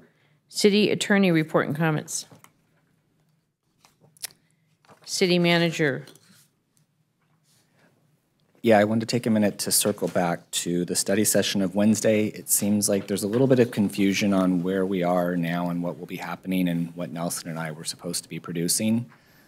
So the decision that was made on Wednesday was for the council to move forward with the actual review of opportunities and options for the grade separation. The train has been removed from that question due to its unusual placement wedged in between a road and a flood control channel. There are legal separations, as I explained at the study session, where the train had to be a certain number of feet from the existing track. That would actually cause us to be into the flood control space and potentially having to use their construction as a weight-bearing device for the trains and or cantilever. And you have to build that while you build the riser, the superstructure, and then you would have to remove that shoe fly and start using it. Beyond that, even if we could digest the cost of the actual construction, which was estimated loosely by some of the train folks who do this all up and down the United States, in the neighborhood of around $200 million. So with that, we chose not to be reviewing that because the next step of review is going to be in the neighborhood of $6 to $8 million. And it's important to point out for the businesses in the area and the community that's watching at home, every single picture that's been shown to this point is literally just a conceptual drawing of what could be. As we move forward in this next step, we'll be meeting with each of the business owners, we'll be meeting with the community, and we will try to take the design elements and plug in the constraints first, meaning Caltrans has physical requirements in terms of distance from their on and off ramps. That will be a constraint. There will be constraints for line of sight as it connects to Sampson. There'll be constraints as it relates to height above the tracks.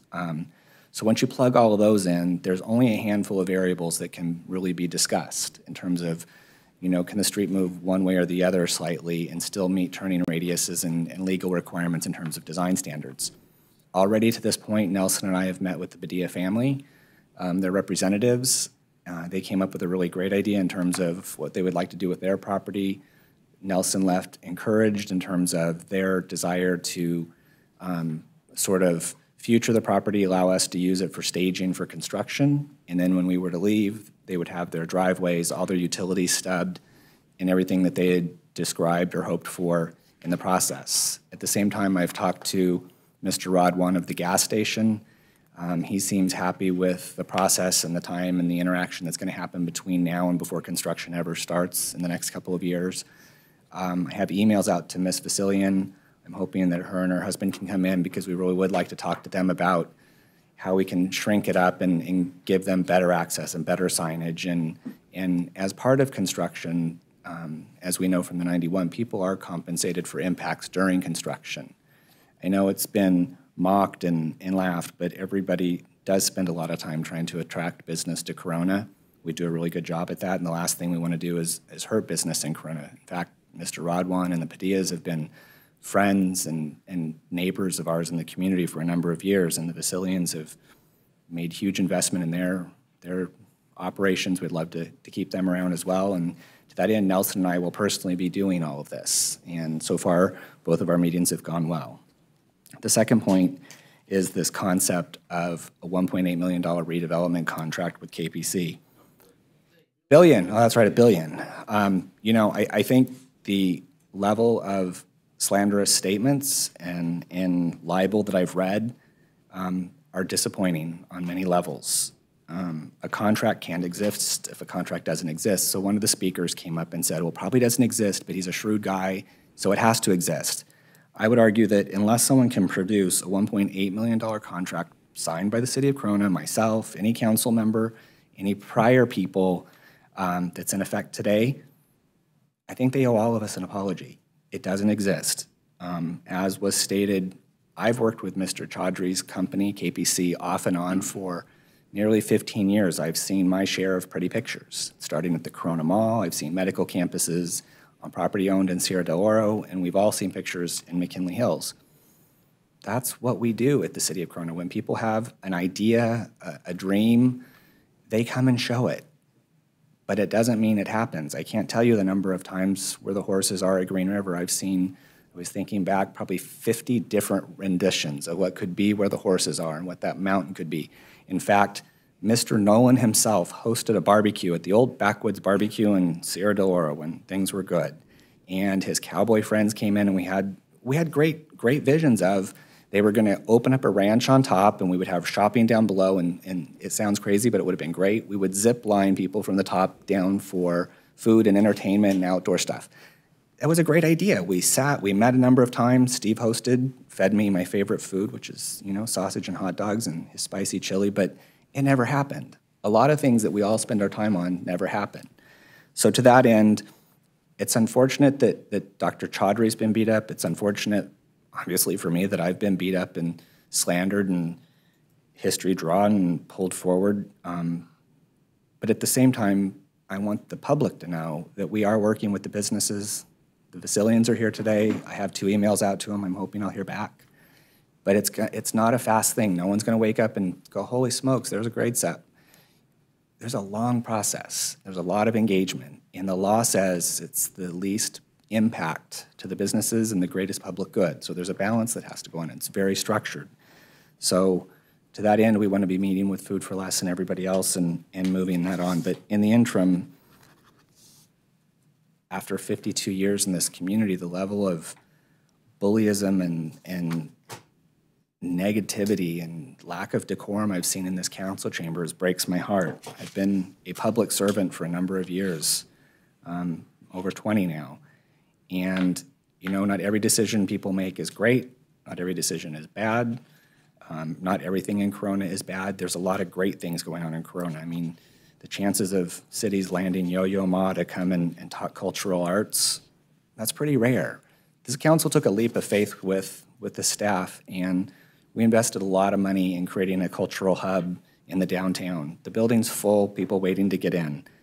Good things are happening in Corona. Freeways are being improved. Are they perfect? No, but $500 million was pulled out of the project. We'll try to put in the money and continue on. But to that end, I would ask that we spend less time throwing stones and more time coming together as a community, as residents, as neighbors, and identifying our problems and attacking those as opposed to the personalities. Because together we're better, and with that, I look forward to working on that grade SEP and meeting with the rest of the businesses. I know Nelson does too, and hopefully we'll come up with a design that is least impactful and most beneficial to the entire community. Thanks. I have a question. Please. So Daryl, can you just step back on action that we took on Wednesday was for the RFP for the design aspect, not for the construction aspect. Correct. So it'll go in a couple of steps. The first RFP, $6 to $8 million, will be an RFP, RFQ. It will get somebody on board to actually model alternatives, and it will help us define price, because ultimately what you have after the project is fully designed, because right now we have conceptuals. We have a shelf-ready project. It's not a construction-ready project. So when we're done, Nelson will have documents that we call bid documents, every spec laid out so that they can actually go to bid, and the tighter those are, the tighter your pricing is. So between here and there, that's where we'll spend $6 to $8 million of non-general fund money. This is TUMF money, Measure A gas tax money, and that's what will fund this. And once we're done, that's what we use to get a bid, and then that goes out to bid. That takes a pretty good timeline. Then you'll start seeing materials mobilize and construction start, but timeline. Yes, so once the RFP is done and the final design is set, there will be public meetings that Nelson and I will have with the contractor between here and there. Then the final bid documents and RFP will come back to the council and the contract ultimately. Mr. Haley? Yeah. I had a discussion with Nelson this week, and I need you to kind of piggyback on it. We were talking about ideas and sending this thing out to different contractors for getting different ideas. And he mentioned that there are some contractors say, hey, have you thought about doing it this way? Have you thought about maybe making the bridge shorter and steeper to save more area? Could you comment on the idea that what we're doing is we don't know it all, but we're going to be working with other professionals who, quite frankly, do? Yeah, that's a point that I was trying to amplify. Thanks for asking. What happens is there's a set of constants, meaning there are legal requirements for separation of overpass and train, so that becomes a constant, so that kind of controls your arc. There's constants as it relates to Caltrans on and off ramps, because they're in charge of a certain distance to and from their on and off ramps. That becomes a constant. There are line of sight issues as it relates to driveways. So there's entrance into the KPC Center, the monster buildings. So there's going to be line of sight issues and distance issues between the exiting onto Sampson and signalization, because there's already a signal there. So by the time you plug in all the constants, you're down to a handful of variables, and those variables are the ones that creative engineers, designers, the public. I know there's a couple of engineers in town that have been tendering ideas to Mr. Fox as well. Those are still with Nelson. So we start tweaking on all of those, the variables, without touching the constants, to come up with the answer that's least impactful to the businesses. Because, again, we've worked really hard to attract businesses to McKinley Hills, and more importantly, the less impact we can have on the businesses, the less expensive the project is. So it's self-regulating. We have a vested financial interest in making the project as affordable as possible. And that's what was exciting about the Padilla meetings that we've had. Their representatives came to the table, and the Padilla family was very excited about, okay, so you could use our property because it's close. That'll save construction time. That'll save money. We said, yeah. And when we leave, it would be clean. It would be flat. You're almost pad ready. In the meantime, you could sort of be processing plans for whatever it is you wanted to do. So once we get the businesses to the table and we start talking about how to harm them least and help them the most, ideas are coming out. Even the gas station, Mr. Rod One is happy. He believes in the process. He knows it's not going to be overnight because he's been consulting with his own attorneys. So I'm hoping I can pull the same thing off with the Food for Less folks, that shopping center, because there's been major investment in that. We'd like to not make it just the same. We want to leave it in better condition than when we left it or when we found it. And same with the car wash and that shopping center, because it has some traffic impairment already. So if we can enhance that where people can get in and out easier, that would be even better. And at the end of the day, it would be great if we could tie together their operations with all the stuff that's already up on top of KPC in terms of Monsters expansion and Alvord and everything else, where we're able to help them put more cars through the tunnel. At the end of the day, it's not just keeping it the same, it's actually trying to make it better. The point I was trying to bring up was that we're getting into a discussion. Oh, I'm sorry. I just want to stop because this is not an agendized item. Okay. We'll see in the morning. This is a time for you all and for myself or Darrell, if we have comments to make comments. And we have 2 speaker cards listed on items 26 and 27, and these are time for comments. These are not agenda items for there to be additional public comment.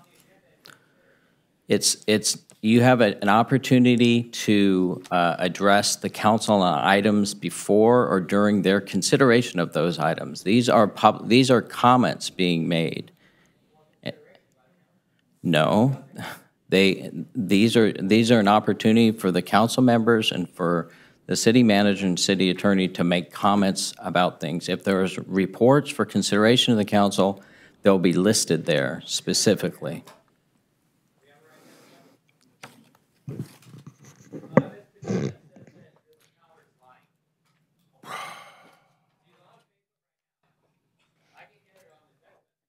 Okay, Mr. Fox? Well, as was mentioned, I've been gone for 6 weeks, and certainly gives you a good perspective of things. I do want to, one thing I think it does when you're away for so long, it does make you really grateful for what you have. And I just want to say I am grateful for my colleagues. I know I wasn't here to help with some very difficult decisions, but the one thing I am very convinced of that I don't worry about is your motive. I know you're thinking what's best for Corona. We may not always agree on that, but that is what you're thinking. I know people love to assign motives and, you know, make the accusations and so forth, but I feel like I do know your hearts pretty well in that, and I'm thankful for that. Also, what we have in Corona is pretty good. I mean, it's even more than that. I actually thought of you directors in several instances where I was. Thought of Nelson. They have a main road, 2 lanes on each side. There's never a left turn lane. So and everyone's turning left it's not prohibited anywhere. So you just put on your brakes and you hope no one slams you in the back. And I just thought, wow, if we could get Nelson out here and then in the planning and utilities and just all these areas, I was thinking of you in the finance but we do have a very good staff, and this is a neat city. And I know there's, the negative comes out sometimes of these meetings, but I guess, again, being away, I just felt like I came back with a new appreciation, even for the way that we hold these meetings. Coming back to see Yo-Yo Ma here, we got back Saturday morning, took a little nap, and then came to the Yo-Yo Ma. That was incredible. My wife's a musician, as many of you know. She's a piano and voice teacher there in Eagle Glen, and just to have that was amazing. That just was a thrill. I do want to say how much I appreciate Bobby Spiegel as a person and leading our chamber and his involvement here. I actually was working a little bit with the chamber where I was at, and certainly understand, things shouldn't maybe have been said today, but I really appreciate Bobby very, very much. I have the highest respect for him.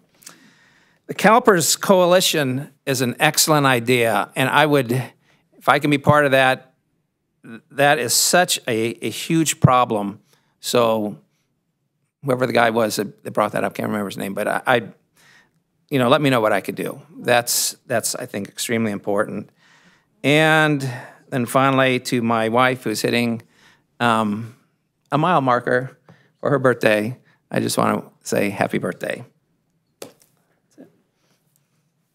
I won't say what mile it was, so. I'll be very brief. We have to analyze where we are here in the city, and we've done that. We knew about this traffic issue that we have at McKinley and the railroad tracks, and we've known about that for about 10 or 15 years. And we also recognize the fact that what's going to happen if we don't do anything. And I can absolutely, as a former business owner myself, respect the people who are going to be affected. But I can tell you this, that we are going to work with you, period. okay? We are going to just take it to the bank. But we have to look to the future because the trains are going to get longer. There's going to be a lot more of them, and this situation is not going to get better. Having said that, however, we're not done. We have to find out what this damn thing is going to cost. If it costs way too much money, we're not going to do it because we just don't have the money. Somebody said, well, why are we doing it now? Why didn't we do it 10 years ago? We didn't have any money 10 years ago. Well, why don't we do it in 10 years down the road? Well, we're not sure we're going to have the money 10 years down the road, but we do have some money now. So this is what we're going to do. This is a team effort. It really, really is. I live here. You live here. You work here. You have businesses here. And we're going to work together for the best for the 166,000 people we have here currently. And God, the way that we're growing, it's going to be over 200,000 in the next 10 years. So we have to work for the citizens of Corona, the businesses of Corona, and we will work together. I can guarantee you that. Thank you.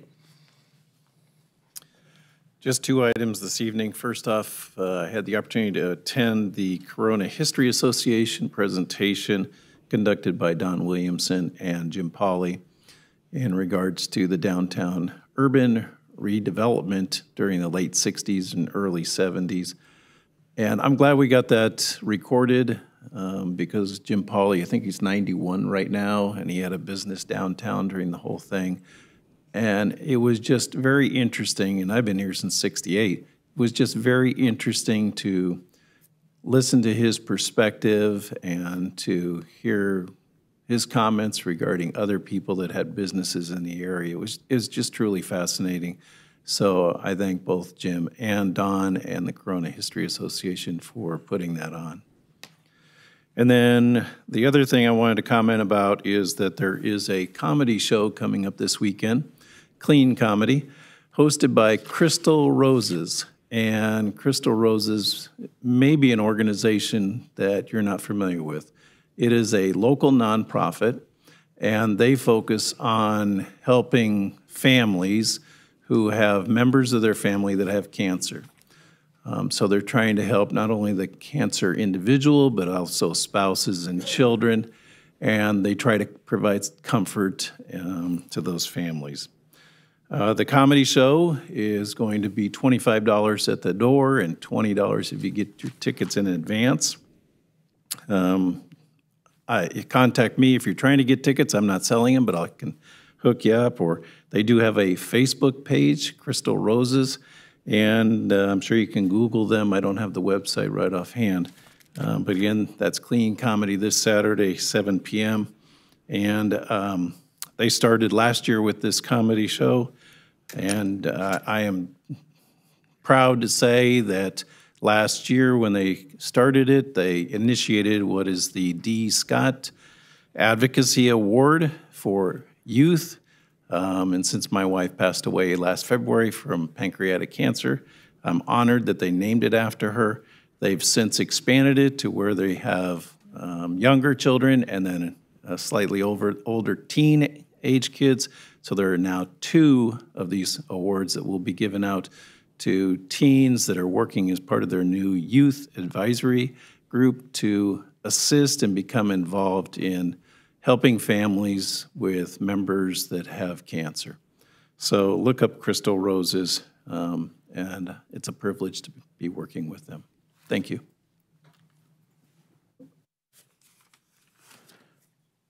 Thank you. One of the things I just wanted to go over was a little bit on the KPC issue also, and to reiterate a little bit both what Daryl and Karen had mentioned. He's had fancy, colorful drawings at 6th and Main. He's looked at Park Ridge in Maine. He actually has a full-blown project up on the top of the hill where he owns the property and one of the buildings there and a couple empty lots. So he's had a lot of pretty pictures, and he did, as Mr. Vasilian said, met with the Padillas when he was looking to expand down the hill a bit. So he's had discussions with them. They told him they weren't interested in selling, and he never actually even made them an offer to purchase it. And that was a number of years ago, long before this overcrossing ever came about. So this has all been going on for many, many years. He's never done a project like that scope anywhere in the country, and I think we're all aware of some of his past histories and stuff. So we don't have a contract with him. We've never even discussed having a contract with him, as far as I know. I never have. And I mean, I've seen pictures of a World's Fair in Corona too, so I think I might still be able to find them. So if someone wants to see, people could draw fancy pictures all day long, but it doesn't mean there's a contract, doesn't mean there's a deal, doesn't mean it's real. So, and there's no big conspiracy, sorry. And as far as my involvement in voting on it, one of the early reiterations of the rail over project showed that Radio Road would be affected. The later ones showed that it was not, and that's how I was able to vote on it, because I'm well over 500 feet. There's actually other intersections between McKinley and Radio Road, so it's not a conflict, sorry. I do want to talk about one presentation that I saw at WRCOG this week, and it was interesting because it really confirmed a lot of my fears on the logistics industry here in the Inland Empire. University of Redlands has done a study on how automation is going to affect the jobs in all different industries, everything from McDonald's to logistics. And they showed a picture of an Amazon warehouse of the future, and everyone thought the screen had gone blank because it was black. And it was black because there will be no employees. The robots actually don't have to see, as it turns out. So a lot of these warehouses that are being built here in the Inland Empire, which fortunately none of them have been built in Corona, will not have any employees at all. And they are talking in the very not distant future in how that's going to affect our jobs here in the Inland Empire. So we really, really need to be aware of that and be able to make sure that we are forming our business community, our industry, to be able to deal with that. And that's one of the reasons why I've always pushed for much smaller buildings. You won't see million-square-foot warehouses in Corona. There isn't a single one. You'll see them in Eastvale, you'll see them in Mira Loma, you'll see them in Moreno Valley, but we don't have any in Corona because this is exactly what I had feared would be happening, and it's happening much sooner, I think, than a lot of people thought would happen. So it's a very interesting presentation. They're going to be rolling it out a lot more in public here coming up pretty soon, so I think you'll see a lot more about it. And it's one of the things that I've always had a major disagreement with Dr. Husing, who is one of the main economists for the Inland Empire, and he has actually worked for some of the logistic companies. And I told him this was the wrong path to be going, and I even heard him on the radio yesterday talking about how our job growth in the Inland Empire has gone up mainly because of logistics, and so that's not a good thing. Thank you. Mr. Husing forgets that City of Corona was the first city that gave him a job. He did the first economic forecast for Corona back.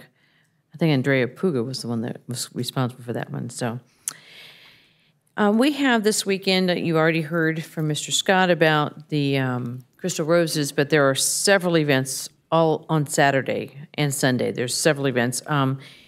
First off, Christian Arts and Theaters has plays. If you haven't had the opportunity to ever see one of their plays, they have two going on. It's Godspell and Elephant and Piggy. We are in a play. They're both adorable.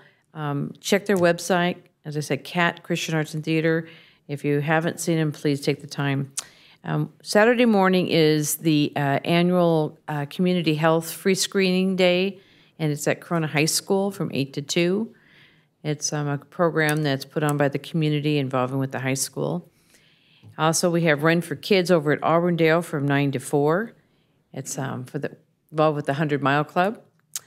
And then in the evening, in addition to Crystal Roses, we have Women's Improvement Club Military Dance from 6 to 10 at the Circle City Center. And then on Sunday, I talked about this last time, the Corona Public Library Annual Passport Day. Those of you who are looking at traveling sometime this summer, you need to start looking at getting your passports if you don't have one now, because they get bogged down and it takes longer and longer to get your passports. Then we have Run with the Cop. It's the second Tuesday of the month. It's up at the South Lawn here at City Hall. And there's also open mic that happens, it's what, the fourth Friday? It's the 23rd. Is that the fourth Friday? Okay. Fourth Friday from 5 to 9 at the Corona Public Library. It's a fun evening, open mic with music and arts. You want to share anything else on that? Okay. And then the Corona Symphony has their 10th anniversary at North Point Church. We heard about Don Kindred, and he is really now being connected with the Kennedy Center, with the whole event with Arts Across America, and Yo-Yo Ma's visit here in Corona. Cindy Monroe and Don Kindred have become ambassadors for Arts Across America. Corona, I don't know if you heard that, Corona was the first city chosen by the Kennedy Center for this Arts Across America powered by the Kennedy Center. It was a tremendous honor, and we have that connection now, and working with all the art on our, what we call the Art and Culture campus at the Historic Civic Center. And the last thing I want to bring up is Inspire's having their annual bingo night at the Circle City Center on March 17th at 7 p.m.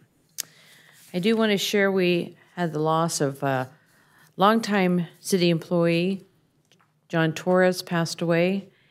He worked for the city of Corona for many, many years, and he will be missed. His wife, Bonnie, could certainly use some support. So if those of you who have worked with John or know John and Bonnie, our prayers are with them. With that, we're going to adjourn the meeting to Wednesday, March 21st, and have a good evening.